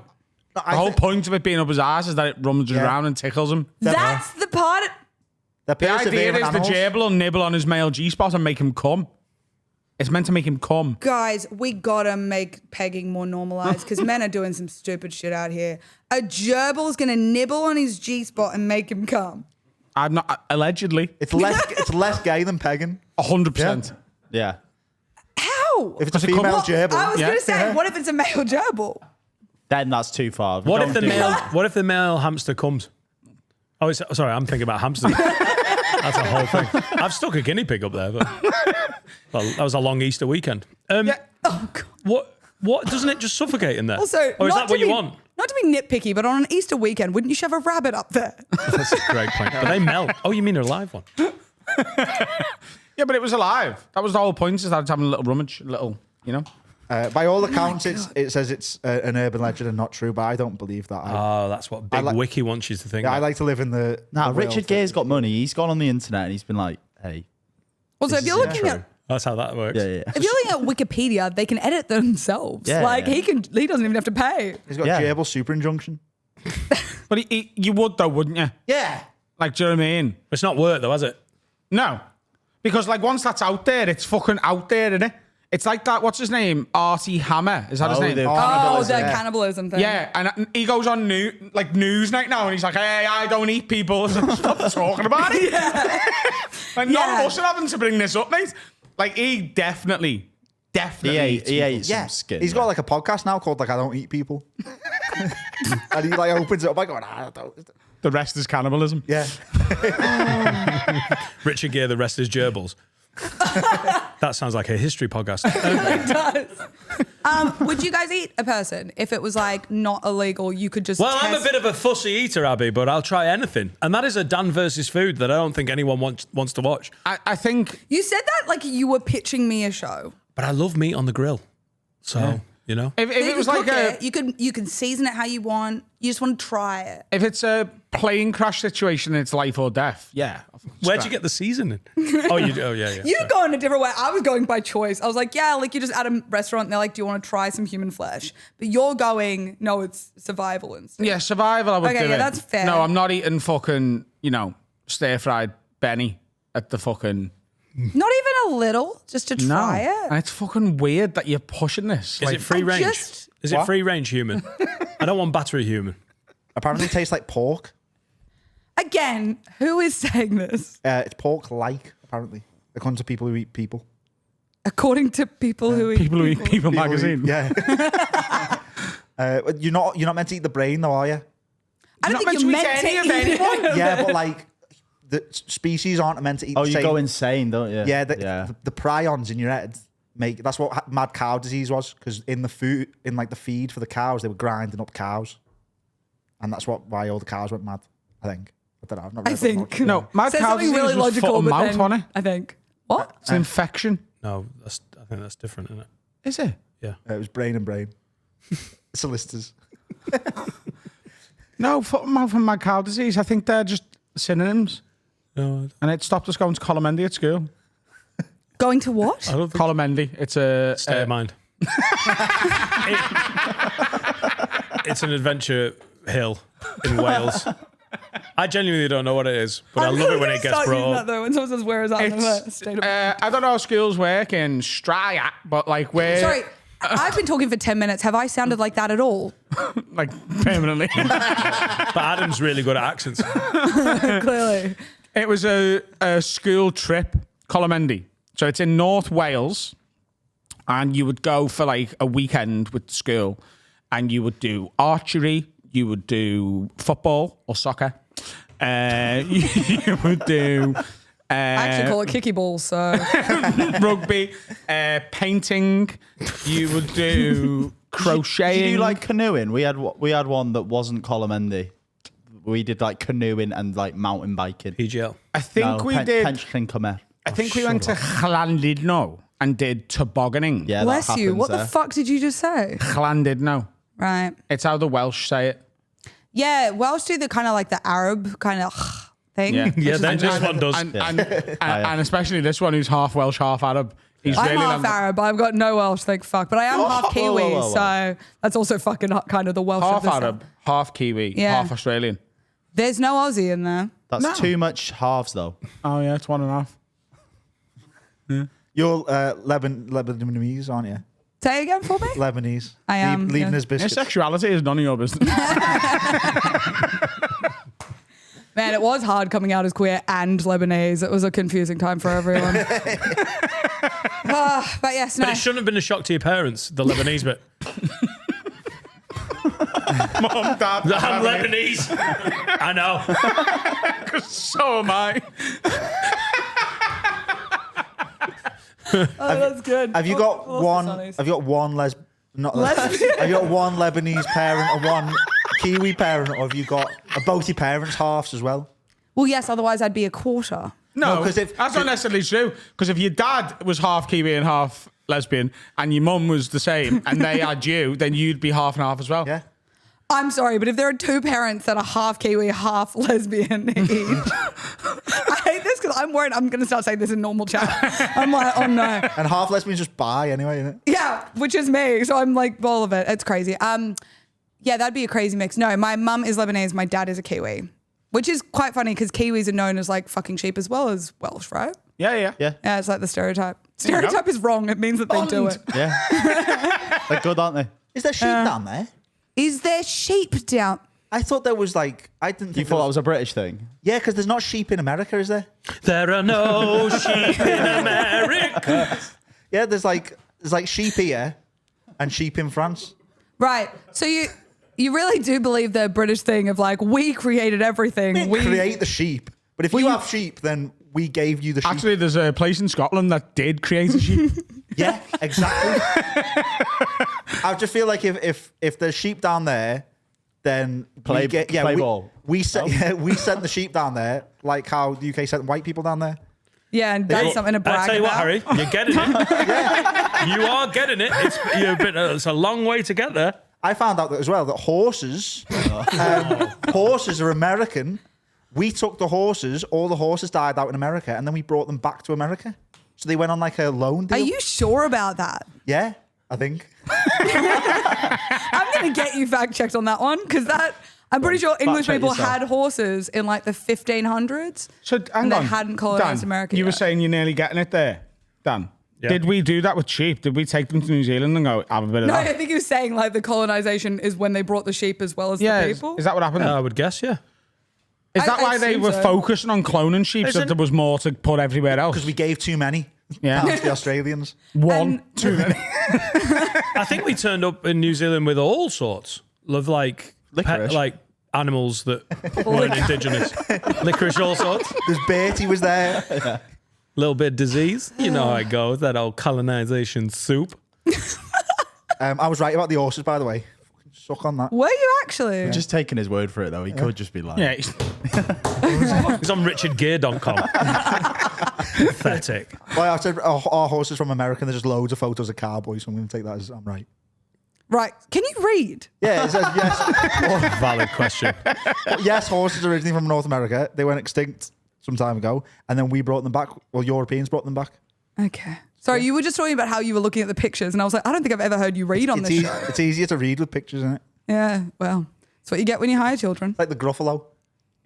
The what? The Gruffalo's all photos, isn't it? No, it's a story. Yeah, but you know the story because the photos are there. No, you read it. To be fair to Harry, there isn't a copy of the Gruffalo that doesn't have pictures. No, but you For do, like adult readers. you do read the story. Yeah, of course you do, but it's always got pictures. Yeah. Harry's not looking at the words. He's just going, I think I get what's going on. Question. Yeah. What the fuck is the Gruffalo? A Gruffalo? What's a Gruffalo? Yeah. Why, didn't you know? He has terrible tusks. Oh, God, and it's a terrible children's claws book, isn't and it? Terrible. Yeah. What did you fucking think it was? The Gruffalo? Well, he said there's a Gruffalo with pictures for adults, and I was like, so it's an adult's reading book. Richard Gere shoved the Gruffalo in his house. Oof. Gruffalo Big is a orgasm. mythical animal cross between a griffin and a buffalo. Oh, really? Isn't a griffin already a mythical And now that animal? it's the famous singer Lola Young's auntie wrote it. Yeah. Julia Donaldson. Yeah. Yeah. And then she got in trouble for because she was like, speaking for the streets, man, I'm a real artist who's got really, and then she's just this nepo baby. Oh, sorry. I thought Julia Donaldson was speaking for the streets, man. That's why I wrote the Smeds and the Smoos, which is, an allegory about racism. I recommend it. Yeah, Lola Young got sort of semi-cancelled for being faux working class. No. That's happening a lot at the moment, isn't it? There's a few being people in like, comedy that have got that coming their way. Oh, comedy. Yeah. Like who? Name some names. They already don't like me. So what have you got to lose? No, not worth the fight. It's quite funny that like Vittorio Angeloni, I don't know whether you know Vittorio. I do. Vittorio is like sort of seen as working class just because he's got a Belfast accent, but he's actually dead posh. Yeah. But like if you ask him about it, he's like, yeah, fully middle class, dead posh, but I'm not going to correct anyone because it's just a bad thing to... It sounds almost arrogant when you go, if someone does call you like working class and then you go, actually, I was raised with some money. Like it sounds worse. Like Yeah, totally. That's not a great look, is it? No. Me, darling. Yeah. 3 ski trips a season. That, by the way, wasn't me. That was you. Yeah, That was just You one guys do ski rich trip. weird in this country. What? How's the Aussie rich compared to our rich? I feel like Aussie rich is a little bit, it's not as common for it to be old money. Yeah, It's we've pretty got much some- all kind of new money. It's like Yeah. at least maybe 2 gens max. Right. Whereas here, it's old money. And it's gross. Because it's like, it's all just from, I don't know, incest and families just continuing on the bloodline. Yeah, God, this is quality. Yes, yes, it is. Keep going of it. It is stupid. Like they're so rich. They have no purpose. They don't actually make any rules anymore. They actually have to be like centrist with all they can't have political beliefs. They have to be like, but they are so fucking rich. And then my guest was saying how it was like, they're just weird. And I was like, of course they're weird. It's hundreds of years of inbreeding. Like they're not going to be normal. And then I may or may not have said how the current king killed off his ex-wife so that he could sleep with his affair partner. Oh, that's really taking it to the nth degree, yeah. He did though, didn't he? And he's got sausage fingers. Didn't she die in like a tunnel in France? What? A tunnel in France. Spoiler alert. No, Rob's that season. I'm watching The Crown. Yeah. Is that not fucked that that's how people are learning about the monarchy, like newer generations? It's just Crown. from The Crown. Yeah, they like don't know any of this history. That's Americans, though, innit? Mainly, I reckon. They're like actually I don't think they're learning learning anything. No, true. But I reckon we kind of grow up knowing what. Oh, to be fair, happened. watching the first few seasons of The Crown, you are like, even at my age, you're learning stuff about. It's quite the humanizing as Queen well. was fit. So fit. The real queen or the one in the show? Both. But back in the day, What's she called? Chris Hoy. Claire Foy. That's it. I knew it was. I knew I had the rhyme in my head. She looks like Chris Hoy. Fit. The quads on the Queen. Yeah, we get brought up specifically on British history, but only the good side of it. That's our history lessons at school. So we learn a lot about the monarchy at school. It's like Henry VIII, he had 6 wives, he blew a few of the heads off, bish, bash, bosh, one's the boy. That's it. Then you learn about Edward as well. Get a bit of Shakespeare. Oh, wait, but no, that's not monarchy, but history-wise. Bit of 1066, Rome, the Roman Empire. I Got only a lot really of that know as a kid. 1066 from the Hastings Direct Insurance advert, really. Yeah, we get told about an advert. We don't get told much about the old colonization and the empire. Do you guys not? Like, No. even though it's that's crazy. Also, just going back to Henry the Yeah. 8th, with the 6 wives, right? Yeah. No? Yeah. No, Henry VI with the 8 wives. It's a different history story. Yeah. No, I just saw Six the musical, and I was like, I didn't know shit about that until I saw the musical, and it was really good. Neither Yeah, did fun. I. It was really it's good. isn't it? Yeah. The sassy ladies, them. That was, I've never laughed that hard in a musical. Don't love the way you said that. It was kind of weird, but we're going to move on. Because they are in corset tops. Yeah. So it was the way you said it. I was like, Yeah, well, at one point they just go to Germany and like fuck around for a bit. that was, and there was just a rave. Oh, It's yeah. weird. Was There's a that rave for in Anne of Germany. Cleves? Yeah. Wife 4? Yeah. The one who didn't get killed, she got divorced. Yeah. And then she was like, it's good in the musical. She was like, yeah, oh no, I get set up in a rich mansion and left alone. And it's like, And she's doing little, and she's in I like, told you you'd like 6. Nah, I think I find it annoying. I would have be seen you annoying. ranting about like musicals, and I do have a bone to pick with you about this. Hey, go on. It's just, it's such a like, oh, I have an opinion. It's like, no, you just want to hate something. Like, Well, you were see- you not hugged enough as a child? Musicals are fun. Do you not enjoy fun? The thing is with musicals, Adam not head my back and forth. not the biggest fan. Okay, not the biggest fan, but I have seen several. Carl, who isn't here today, actively despises them. Well, why is he you've- not here? you've- I need because to- he knew you were coming Yeah. and he's gone to hide. Right. Well, I'll find Japan, him. he's gone. He's gone to Japan to hide. No, he That's close really to where I hates live. What do you them. mean and hide? I don't mind that kind of musical. They're fine. They're all right. Hamilton when you're going with your Right. autistic friends, kind of fun. Yeah, I'm saying that. Also, I saw this because I watched one of the recent videos, and I was like, "That's a lot." And I love Hamilton. Like, I know that soundtrack back and forwards.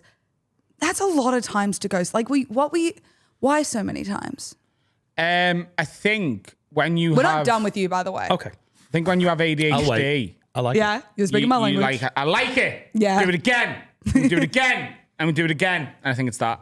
I think it's autism, my wife It's had a it. ADHD. comfort musical. It's like you're putting Friends on. You Yeah, go and yeah, watch yeah. Hamilton. Okay, but Friends is my comfort show, and I have ADHD. Yeah, so I've just done with what we've both done with Friends, I've also done with Hamilton. It's weird because I love Hamilton. Like, I listen to that soundtrack all day, every day, and I did for years. I've only just started to be like, there is other music out there, but I don't know. I just feel like watching it be again. It wasn't on in Sydney that much, whereas you've got it on in the West End the whole time, right? Yeah, And we saw it in Manchester, and apparently we saw the B It was team. It was a bad one. We saw a bad one. So it's not getting better. Watching it more and more is not improving the experience. You got to But also understand, me and Finn had raved about Hamilton Yeah. for like 2 years, maybe longer, 3. To both Carl, who's not here, and Dan, going, you've just got to see it because it's fucking class. And they were like, no. Then they did a touring show to Manchester, and we were like, yeah, let's fucking do it. And me and Finn sat together, and Carl and Dan sat behind us, and I could feel them hating it through the back of my head. Also, 600 lemmings going, a funny part, with the guy that's named after the airport, not JFK. On Lennon. No, in New York. Lafayette. It's fucking bullshit, mate. Sorry, Lafayette Airport. Is that? Wasn't the one of the characters called Lafayette? There is an Yeah. there is a character called Lafayette. I didn't know there was an Lafayette airport. though. You mean JFK Airport? JFK No, I was know the president JFK. who got You're shot. thinking of I know- LaGuardia. Am I? No, there's Lafayette Airport Is there? in Louisiana. I don't know how you know. I don't know how you know this. It's a very small airport. It's got 3 You're runways. definitely he of didn't know it. He got it LaGuardia. wrong, and then lucky is what happened. No, yeah. Guardiola Airport's a different airport completely. LaGuardia's in New York though, so you definitely were thinking of that. But yeah, sure, Lafayette. Anyway, yeah. Everyone's okay. laughing at the same unfunny jokes. So Boring. everyone there, apart from these, had seen it or heard it. So everyone's sort of enjoying it on their own. But me and Finn were watching it almost through his eyes. And it was a bit, we were a bit like, this is It was song gayer 2. than I remember it being. Like, Yeah. yeah. Really? It was very camp. Yeah. After was the second very- song. Gay. Yeah. I mean, again, I've seen the one on Disney Plus, which is like the filming of Yeah. the original cast. And then I've seen the one that was the Australian cast, which is apparently like very, very well regarded. Like the cast that they had in Australia was brilliant. And so I don't know if it's because I saw that, but like I didn't see the one that I saw live in Australia. Didn't think it was camp, and I'm first to be like that was campy as fuck. So the one I'd seen in London and the one I'd seen in New York, I was like, "This is fucking class." The Manchester one, I was like, "This is." Was it during Pride? No, it wasn't. I've seen some musicals. What else? What You else like you Book saying? of Mormon, don't you? Book of Mormon. Right. So the straight Dirty man's Dancing. Went to see that. Teletubbies. Is that because was it came out essentially when a you were musical. like 18? So When- Schindler's List, the musical. I don't know if you've seen that one. Really good fun. A bit bleak at the end. I've seen a few. It's good. First of Schindler's List, all, the Book of musical. Mormon Yeah, is it's a basically like limited the run. Ryan Reynolds Yeah. of musicals. Dry ice at the end. What? Oh, it's That's rough. Are we talking about? too far, Yeah. brother. I Yeah. think just bringing it up at all was. What would the songs be? Just the names? I've got a list. An awful list. Let's hope you're on the list. I don't know why we're still You're ad-libbing on this. it. Ooh, oh, if anyone wants to get us out of this, I'd be really Well, I grateful. was saying the Book of Mormon is like the Ryan Reynolds for straight men. You know, it's like that thing that like all straight men you are want to like, fuck him? well, kind of. Yeah. I mean, I don't. Is Ryan but- Reynolds for gay men normally? No, it's straight men who are like, oh, I'm not gay, but I think Ryan Reynolds is super fucking hot. All straight men are like, he's I've, the one I've guy. never heard anyone say that. Are you kidding? It's. His facial features are really close together. I would like to point out, I don't think he's hot. Oh, I think Ryan Reynolds is hot, man. See? You're on the Wrexham Yeah, you're on train the- now. You're fully on I board. think he's a beautiful man. Wish he owned my football club. Does he own a Your football arse? club? No, it was a euphemism. Oh. Um, That's a stupid I know what you euphemism. mean. I know what you mean. And like, I think it doesn't count if a guy who's not into musicals go, I went to watch the Book of Mormon. It doesn't count. No, 'Cause and you've it's a great basically gone- musical. Yeah. I like the Book of Mormon, but it is. I mean, it's making fun of the thing that we all enjoy making fun of, which is religion. African. Oh, okay, yeah. Also, I spoke too soon. no, speak to that. First it was Schindler's List. Any other minority groups you want to hear? No, we've already done it. I went to a musical the other night. By the way, Les Dennis sends his love. Lovely. Who? I met Les Dennis the other day. Our is former Les Prime Dennis? Minister. That was a bit mad. The Addams Family. They're turning everything into a musical. I don't know. It was. Who's he in it? Festa? He wasn't in it. I just bumped into Les Dennis in the lobby. And you fangirled. Yeah, he's There's a very long story. Do you know you were talking about? It's weird that people make stuff up on the internet. I made a rumour up when I was 18 that Les Dennis is a horse in a human costume. Les Dennis is a famous TV presenter and actor. And then when we started this podcast, we started spreading the rumour on this, and then it ended up in the national news. And then he did Strictly Come Dancing and had to publicly deny allegations that he is actually a horse in a human costume. Oh, he did it wrong. If that was me and I knew that was happening, I would have gone on Strictly dressed as a horse. Like, that's the way you do it. He You did fuck end with up it in more. Only Fools and Horses, the musical, after all this. I'd watch that. Yeah. That's crazy though that you guys have such. Is that not weird that you have such a pull that like you have such a following that you could spread a rumor that's so dumb, but it gets to the national fucking news? It was in like the London Evening Standard on like the front page. Like Les Dennis says nay to rumours that he's a horse. Like, but there is photos of him eating hay. yeah. So Hay's pretty good though. What are you laughing at? front page of the Evening Front page Standard. of the London Evening Standard. It was. With the lead story. No. All right, go. horses on It was our like the top. It was the top right corner one. The though. lads on the corner. Breaking news! Get your evening stand up! But yeah, it was. It was in the top right corner of the front page. Have you not seen that? No, how have we not got a copy of that? Yeah, that should be on the wall Oh my somewhere. God. Like, Yeah. have you ever spread a rumor about each other, or like No. started some? We just I mean- do it to each other's faces. Yeah. No, but that's what I mean. Just like on the pod, is something spread that you like made a joke about because some people don't I get understand called a sarcasm. paedophile all the He- time. Yeah, but He's that's a not a pedo. joke. Your fault. He's That's a not a pedo. joke. He likes snakes. He's really rich. What else has he got? Oh, he's I This mean, is the all rich about one, Dan. he started. yeah. He started his own rumor about himself that he's minted. About the pedo being a pedo. yeah, Yeah, Being a yeah. nonce. You got a little Willy. Yeah. Again, Oh. they're not rumors if it's true. There So you go. like the nonce Listen, thing, the if you jam the ruler in, 4 inches is fine. Has there been any rumours about you? Have we done any like bullshit about you? don't know. I don't think so. I'm pretty open. Okay. Okay. I don't know. Is there? We can start one now. Yeah, you can make one up. What do you want to make Well, I one was going to about say, me? let's make something up because I need to get a fucking news story about me. So feel free. About you? Yeah. But we can also make one up about you. What could be funny? Why do you need to get a news story? Because I about can't get fucking verified on Instagram and I'm about to throw it through a brick wall. I'm pissed off. you? Is that what you need? Why am I English? You could just pay, can't you? You're going I refuse. I refuse. Yeah, I'm chameleon. I pick up accents. It's really weird. And I don't know I'm doing it. And it's Why am I English? What? It's just when I'm angry, apparently, I go Scouse. Oh, that suits. Yeah, no, I don't know. I refuse to pay because fuck them.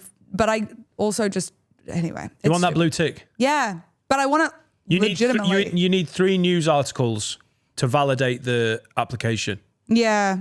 Right. Do you know this very well? Yeah, I do, yeah. You've done it? So I think you need 3. I think that's All what right, they so look let's for. do 3 rumors. But we'll also do a rumor for you because you're not getting off scot-free.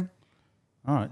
I don't know any rumors. I can't think of any. One my mate said was that like I should just make a rumor that like I have a secret twin that I hide from the world or some shit like that. Like those kind of things.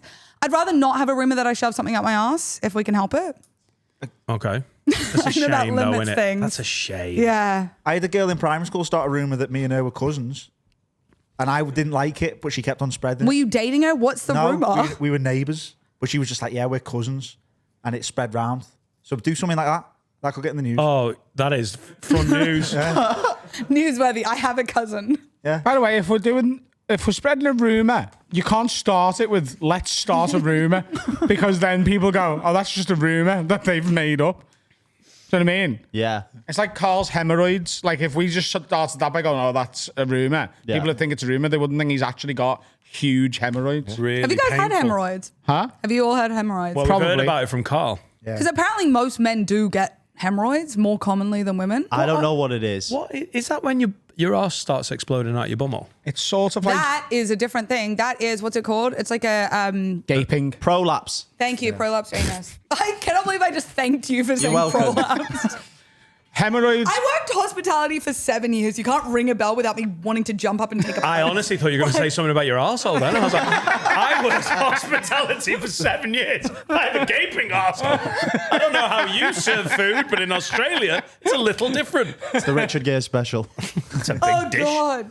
I think a hemorrhoid is like a little bump that does come from outside your arsehole and just it comes to live on the outside for a bit, and you have to just. Pop. No, I think that's a prolapsed anus. I think Oh, a then that's what hemorrhoid- I've got then. What's a hernia? I genuinely don't know. That is where a muscle is like really torn like in half, and it sort of sticks And out. a thing comes through it. Yeah, yeah, yeah. Oh, okay, it's great learning, isn't it? From each other who also don't know. Oh, that is the whole podcast. I know so much more from doing this podcast, and most of it's not right. And I know there's a lot of people listening feel exactly the same. I mean, look, at least you're teaching. You guys, teaching the younger generation. Look at them. You're bringing them on. Like Gandhi. Hiring them. us? Yeah. I don't know how old you guys are. How but old you are look you, like- Abby? You're throwing out like. I really am acting like I'm older. I'm 27. I'm not that old. Finn's You're my age. age. I love it. You Yeah, but young you look kid. like a baby. Although, I'll take that. look at a baby. I'll take that. Oh my God, baby voice, don't. It's fucking gross. Is that a bad thing though? If he's got a baby face, have you got Not like necessarily. Do you like an older person? The way you gender corrected that was great. I really nearly did the thing. You can also say whatever, because I was going to say sleep with whatever, but that's got me in some trouble before. Oh, fuck anything. Have you got an age range? There's your headline. You think that? I had to go live on a fucking Instagram video, and I did a live where I said Bonnie Blue did rookie numbers. I'm here to top that. That didn't get a fucking news article. Yeah, but like maybe the Daily Mail went watching. Maybe you've got to send them. They're it. waiting until I do it, and then they're like, all right, now it's on. Do I have an age range? Well, I'd like them to be legal, unlike you. I do Like have them to that. be. That's not a deal breaker. You're 14, but usually. The fact that I said that right after saying the Bonnie Blue thing is even worse. Legal is a requirement, is a must. I thought my manager was getting it. I was like, Abby, no. Legal is a must. Is a must. Just stop saying it. This is Richard Gere and the fucking gerbil. I don't eat people. I don't fuck 14-year-olds. I think I think 40 is the top I'd go. Oh, it's disappointing. So Dan, how's your wife and children going? Well, then, How are they going? they're really good, going good. Thanks for asking. Thanks for making this hypothetical not fun anymore. That's what I'm good at. They're so- really good. Okay, good. Yeah, 40. What is your age range, Finn? You're 27. What's What, your? upper? Because you're dating. no, aren't you? no. Well, both- go lower as well. Both ways. I'd say like if I was setting it on Hinge or Tinder or something, I'd do like, I don't know, 22 to 31. So what I'll tell you 31 right is now as old as you'd is go. people always add 2 to both of them. So I would say is probably 20 to 33. I actually don't. I don't know. Right, it's not. I'm not on it right now, but I reckon that's Oh, why? probably what it was. Why aren't you on it? Have you been on it? It's shit. Yeah, that. There's no. No, just having a nice time on my own. He does not like So talking open. about his love life. I'm fine. Just an open book. No rumours about me.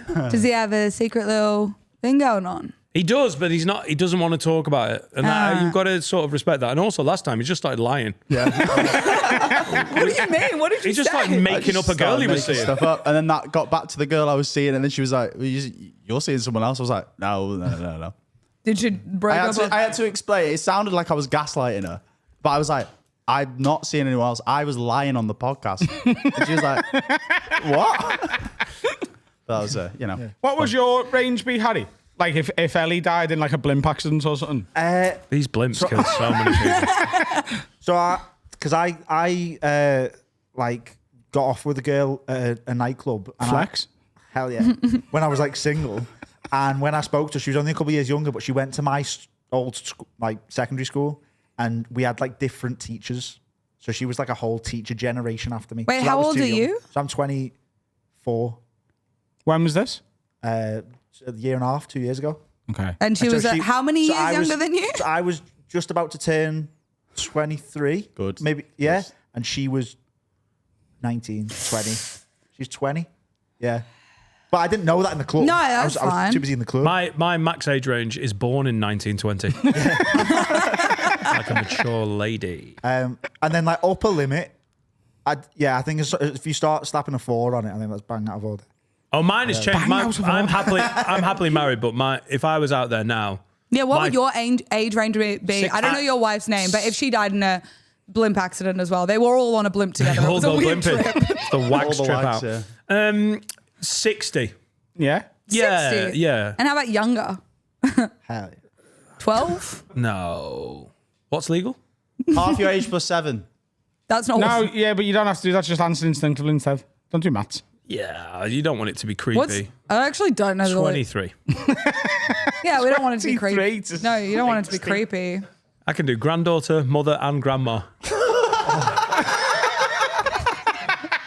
of impressive. Yeah. In a weird way, I'm like, that's kind of something that I'm I've like... got so much love to give, but I am so For someone who doesn't happily like married. musicals, by the way, you've Yeah. sung like 5 times on this fucking podcast already. He likes music. Yeah, but it's like, that's what musicals is. It's like singing during a like conversation. Yeah, I like singing during podcasts, but I just Not a think that play. you would. Anyway, sorry, we're moving on. Okay, I do kind of like the. Now you've changed my mind. I'm like, it would be funny to hit like a whole multiple generations of a family. Just like, I like ticking things. You know what? I'm gonna stop because don't stop. You like ticking I things did off. one thing.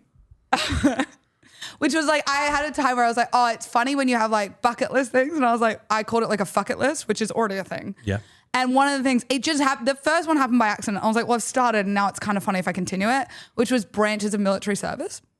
Okay. So I did Army. I think I slept with Navy and then I did Army. And then I was like, Air Force is really hard to find, right? There's not that many. So Army guys hit me up with an Air Force person. Just look up. Not at the same time. That'd be crazy. Who was the best? Ooh. Military police. Yeah. I think that's a good question. Who do you think? I think it was Army, which is annoying because I wouldn't want it to be Army. There's more Why, branches. why does it matter what he thinks? He wasn't there. What do you guys think would be the... Actually disappointed in you, Abby. I thought better of you. Navy was the nicest. Army was the best. I reckon Navy be best. They're all stuck in like a submarine, aren't they? No, that's the Navy. Yeah, exactly. So Navy would be the best, aren't they? I thought you said Yeah. army then. And also, they're not all stuck in a submarine. The whole Navy isn't in They're not submarines. all underwater. We need They to speak men to on the Navy. top. They're miles underneath the water. They're on the top of the water as well. You could do like army cadets. You could. Well, no, do I was trying. Territorial army. I was trying because I was like, you know what? I'm not going to go further branches. I was like, I've hit the main 3. Let's move on. So next step, I was going to try and do all the emergency services. It's gonna be bad when you get into the AA. Where did you go? To All the other types of army. Hezbollah. I just can't go Al Qaeda. I thought about Hezbollah, but I was like, that might be my family, so that'd be a bit weird. Should we have a break? Yeah. Yes, boy. What are we like today? Don't touch me. Touch me. Silly boy. Oh, I tell you what, if you're enjoying today's episode, which you should be, you should like and subscribe on any format that you're on. And comment. Oh, yeah. Comment. Oh, God, Carl and Dan really do have chemistry. Yes.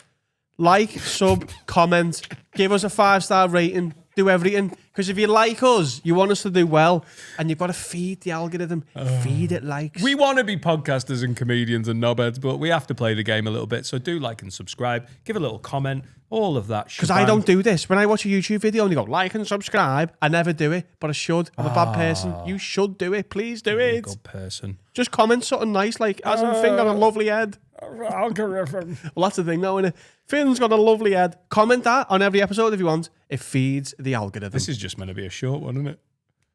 And we are back with section 4 of 4. We've got a jingle for this, haven't we? But What are we doing? I totally forgot. We're going to do executive orders. This ain't just any order. This is an executive order. Well, fun for us. Yeah, I was like, am I meant to be able to hear it? Such a fun one. I mean, if you were presidente of all the world, what orders would you push through with your executive power? And I can only choose one. No, I mean, we've got a few that listeners have sent in, and you can shoot out as many as you want. Okay. I think I have a lot, but one I think is that we need a conscription for hospitality service. And I think every single individual needs to work at minimum 6 months hospitality in their life.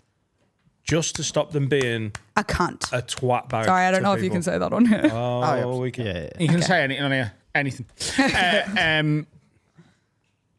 Here's my question, right? Once you've done your service, which I have many years in hospitality, many moons, Congrats. can I then call out shit hospitality service? Oh, okay, interesting. Because I think, here's my sort of interpretation of this, right? Years ago, the attitude used to be the customer's always right. And that's had a complete reverse on it recently. And it's now, hey, those people are not on massive wages. They're doing a job. Stop being a cunt to them. Which I understand is the right direction to move things in. But some people are shit at their jobs. And shouldn't you be allowed to be like, hey, can you not be dead shit at your job? Because you're being shit at your job. What level do you want to call them out, though? Do you want to be like, you're fucking shit? That's actually another one of my executive orders, but that's neither here nor there. But do you want it to be like, you're like, hey, you've forgotten my food, or hey, you've forgotten my drink? Or do you want to be like, you fucking suck at this? Okay, so there's a restaurant in Liverpool that I really like. I go there quite often. And the other night, I went with my missus and we got starters, mains, and before the starters come, I got a can of Diet Coke, and I finished it before the starter had even arrived. I was just thirsty. So before the starter had even arrived, I asked our waitress, I was like, hi, could I just get another Diet Coke? And she was like, yeah, no problem. The starters then came, and I ate all of the starters without the Diet Coke being there. And I was like, she's forgot. So as she come over to take away our starters, I went, oh, by the way, could I get that second can of Diet Coke, please? She was like, so sorry, I get that Diet Coke. I was like, no worries. I finished my main, and then she brought over the Diet Coke I'd ordered before the starter had arrived. Should I not be able to go, hey, I don't want that anymore? Do you think you've lost touch with normal people?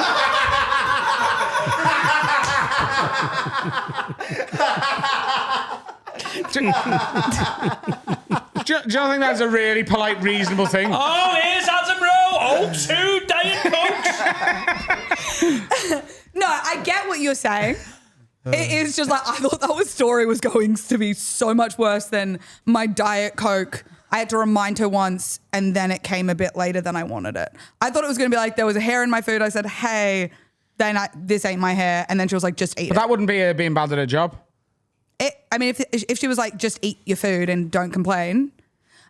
That's rude service. That's not being bad at your job. But like, also being bad at your job is kind of a scale, isn't it? Like, how busy was the restaurant? Mild. Like it wasn't. It was Tuesday night. I get you. I feel like for me, I would never bother. I'm not that far By the out of way, it. I didn't kick off. I went, okay, thank you, nice one. And I was just like, that is absolutely insane. But there's a difference between complaining and then being a shitbag to members of staff. Well, that's what I'm wondering. I'm like, if you're just like, hey, like, I appreciate you bringing it. We are about to leave. Like, I don't really want it. I've had customers do that in a polite way where I'm like, you know what? I do get that. Like, that took way longer. You don't want it anymore. I'll scrap that from the bill or something like that. I don't think you're very good at hospitality work. I think you're on her side because you were shit at it as well. She's taken that really badly. For the audio listeners, that's not gone down well. Yeah, no, I'm not okay with that commentary. It just feels like you're really identifying with this waitress that I've completely made up. Oh, yeah, completely made up. Here's an example. I don't think if you've ever worked a bar, a busy bar on a Saturday night, which I have, you will ever go to a bar and click your fingers for That's service. so that's more what I'm talking Clicking about. your fingers, even if you've worked in a bar, never worked in a bar, is never okay for pretty much any. Yeah, but I'm people telling you, don't if you've have worked that. the bar, you will Yeah. never do it because you've been on the other side going, You know what? You cunt. The only time that's ever acceptable is if you're like the lead guy in a barbershop quartet. Yeah, obviously. And if you all go in. Yeah. Or a threatening musical gang. Never seen it.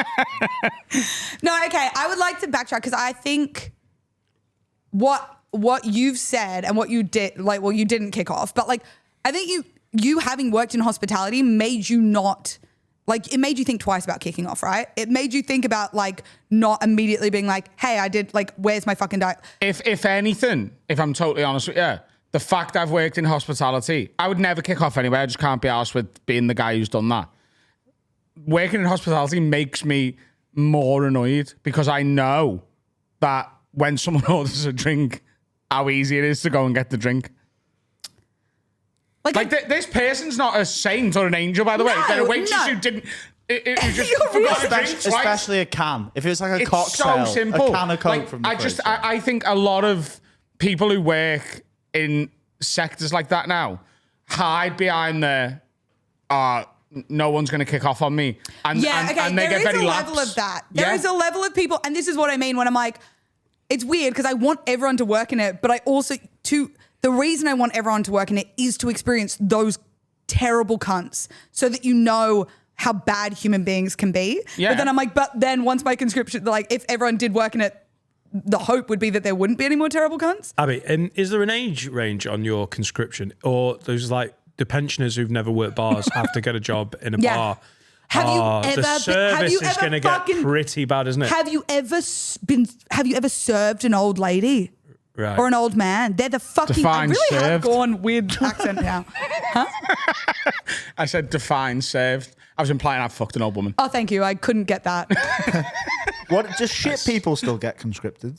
Because I worked behind the bar at Sheffield Wednesday, and I didn't realise that if you didn't pull the pump down far enough, then it just did foam. It just did foam.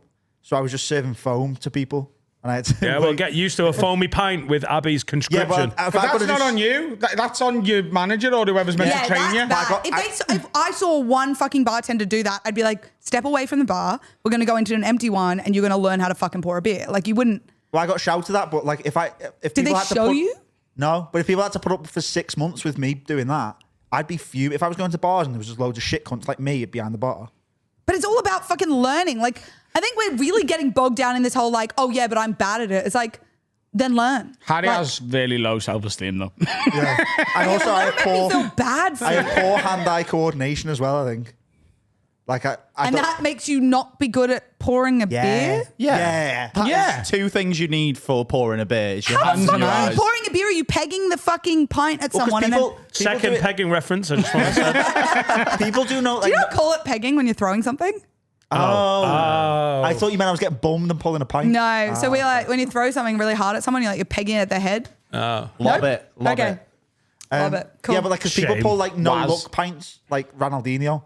But like, I can't do that. I'd have to make sure I'm looking and stuff. looking Yeah. at your work. Yeah. But like, I can't be all like, there was, I've been to bars where All they right. like flip Guinness glasses around. I can't do that. Still think you're going to do better than your grandma who's working the shift with you. Yeah, exactly.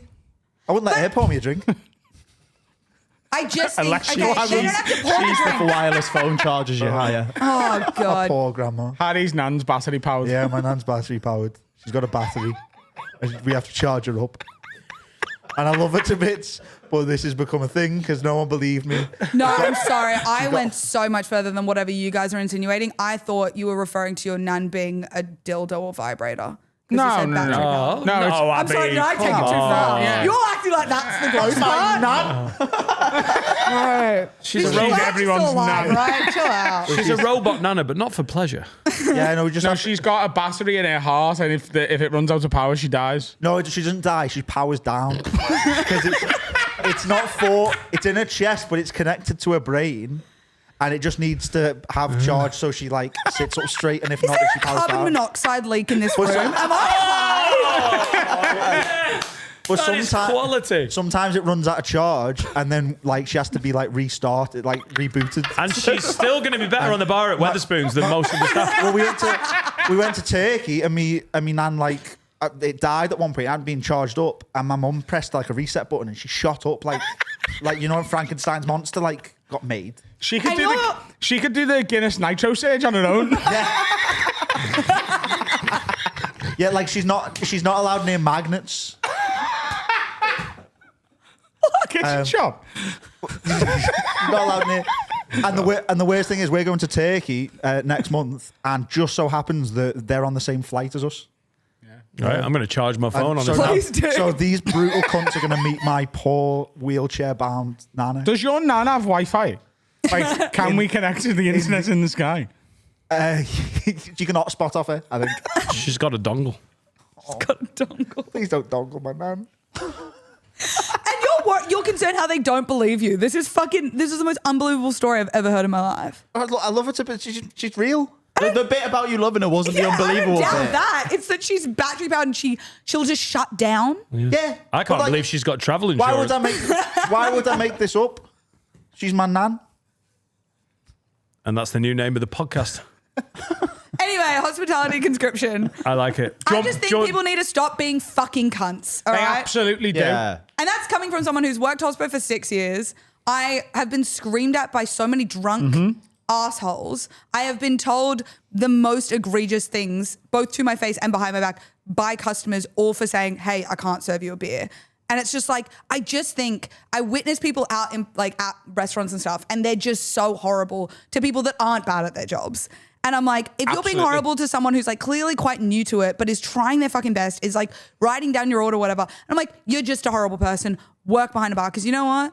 I think they would all be knocked down a peg. Oh, yeah, totally. By the way, absolutely brilliant executive order. Fully on board. Yeah. No, I like the People should- pushback. It's good. Yeah, no, You're but- definitely not getting beheaded later. It's fine. But also, here's the other thing.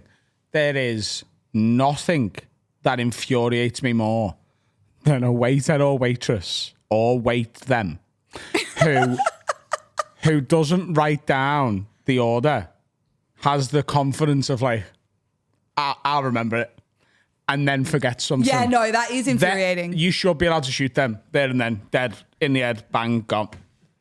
Like, when you're like, oh, sorry, we ordered the garlic bread as well, and they're like, I don't think you did. Oh. Like, oh, here's the thing. I fucking didn't I?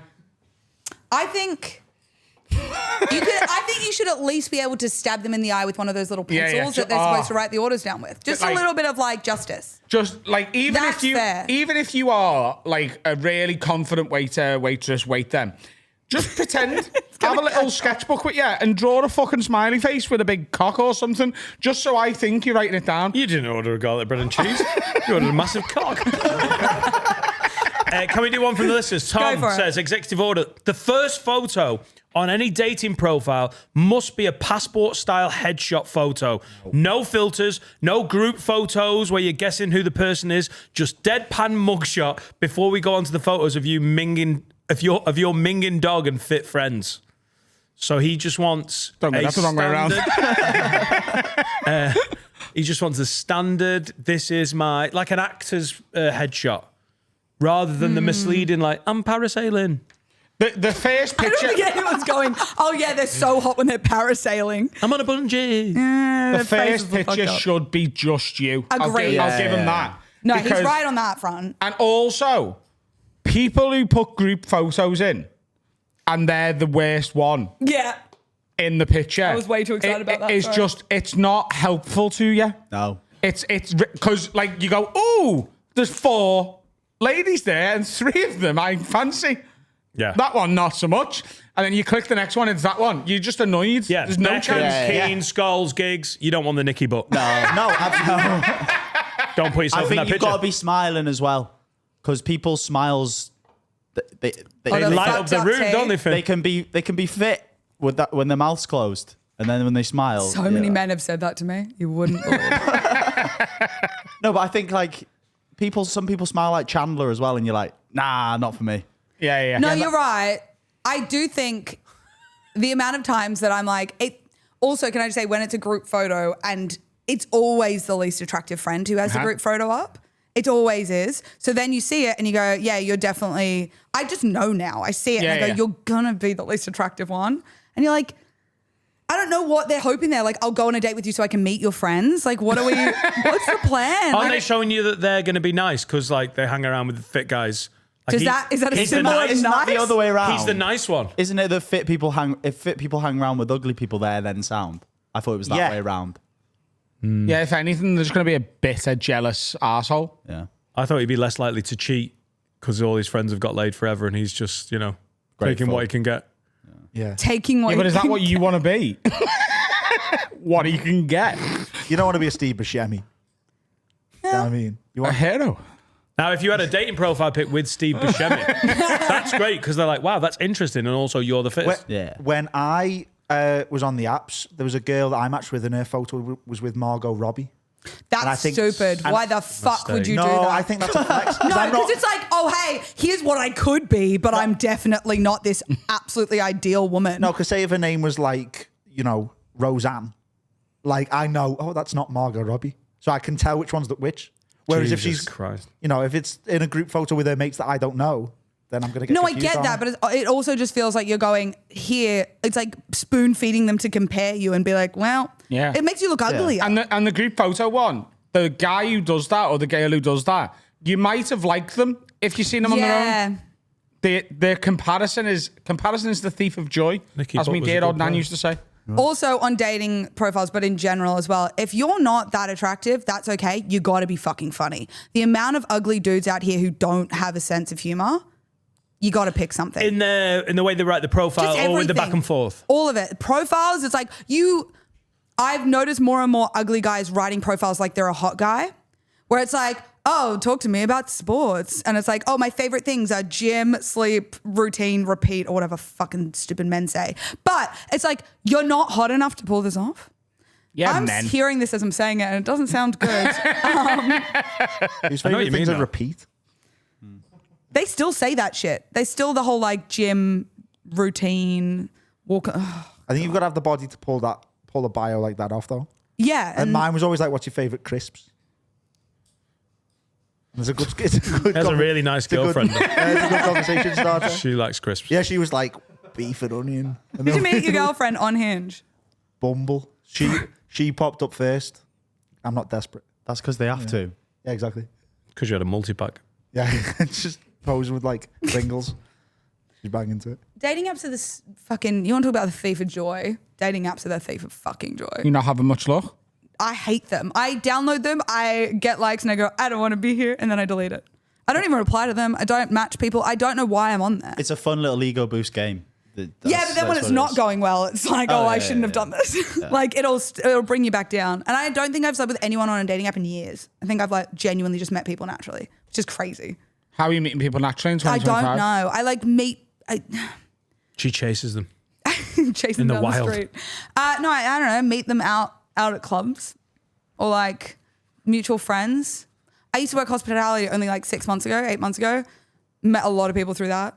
Although it was people that worked for me, so that wasn't the best idea. Yeah, Got moving another on. executive order.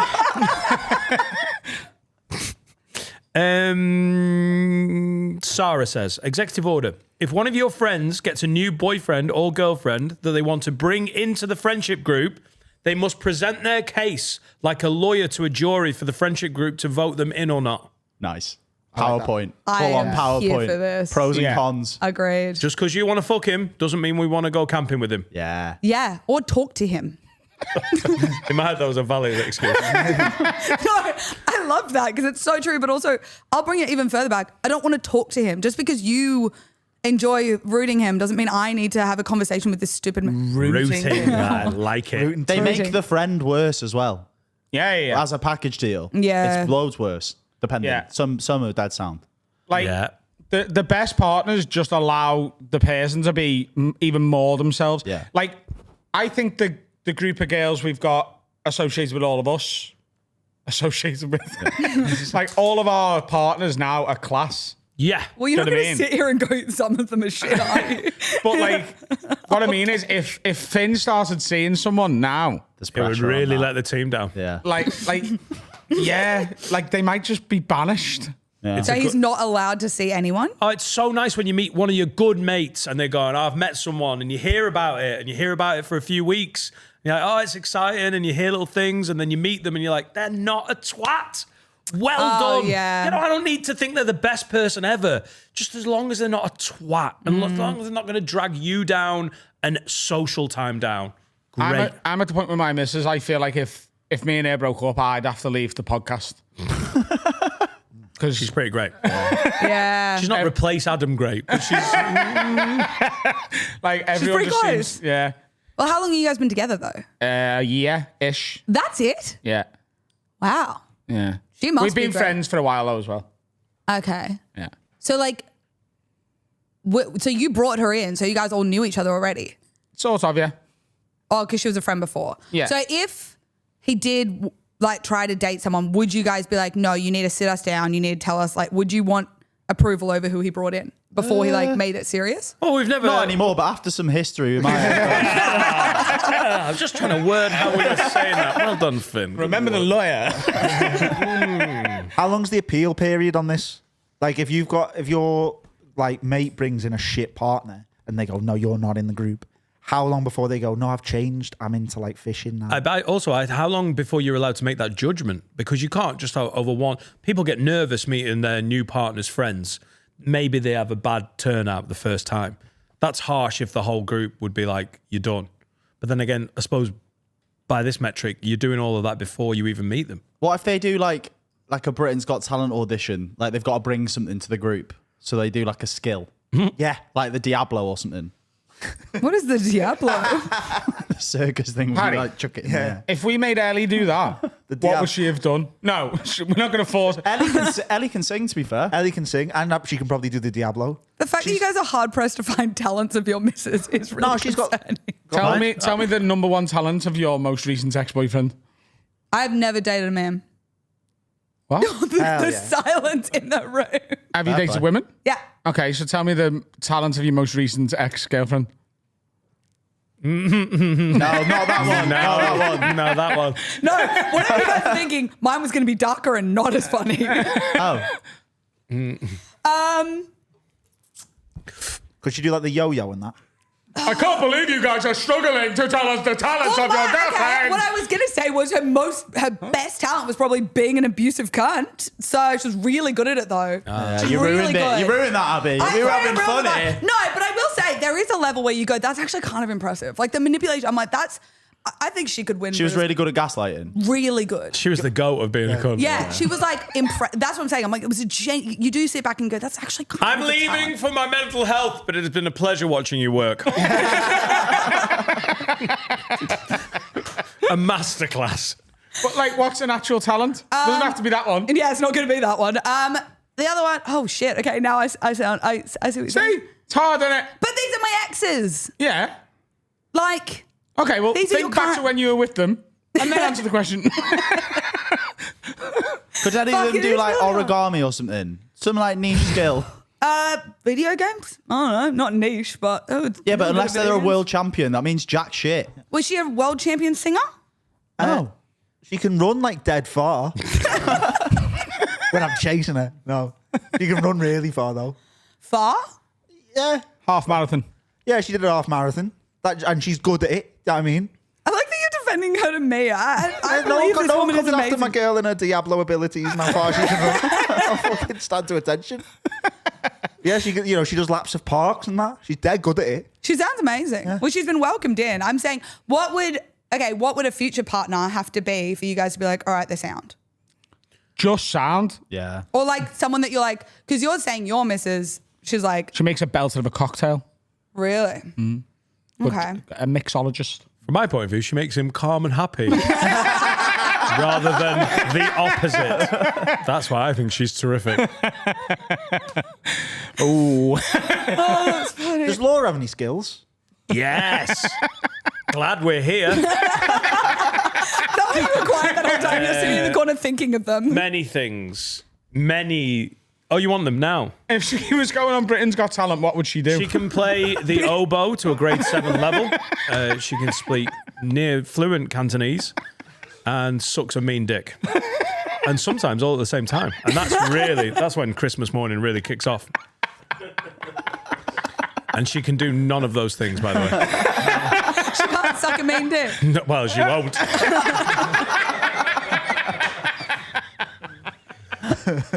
It's fun because that was going to be my talent.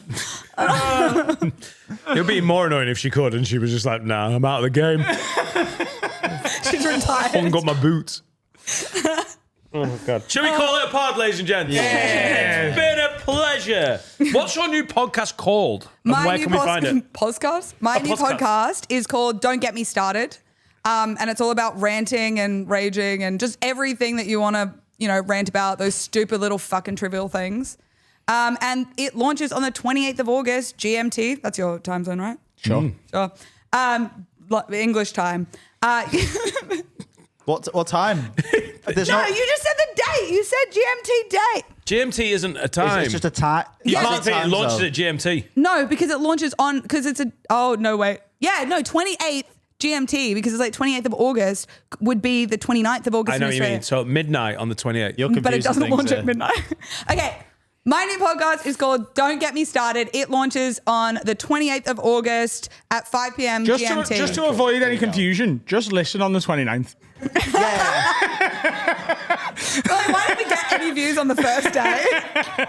Just wait a day and you get it Oh, then. thanks. Yeah, Thanks for coming, Abby. That was great fun. Good luck with Thank the you new for having pod. me. Have we got a tune to play us out for the audio? We do. We've got a band called The Publics, and this is their tune, Take Me Back to the 80s. They're from Mansfield. And if you like music, me, Finn, on. and Harry are doing the last ever karaoke party on Friday, the 6th of Saturday, the September. 6th of Saturday, the 6th of September, GMT. Ticket link below and on dannightingale.com. See ya. Bye, Felicia.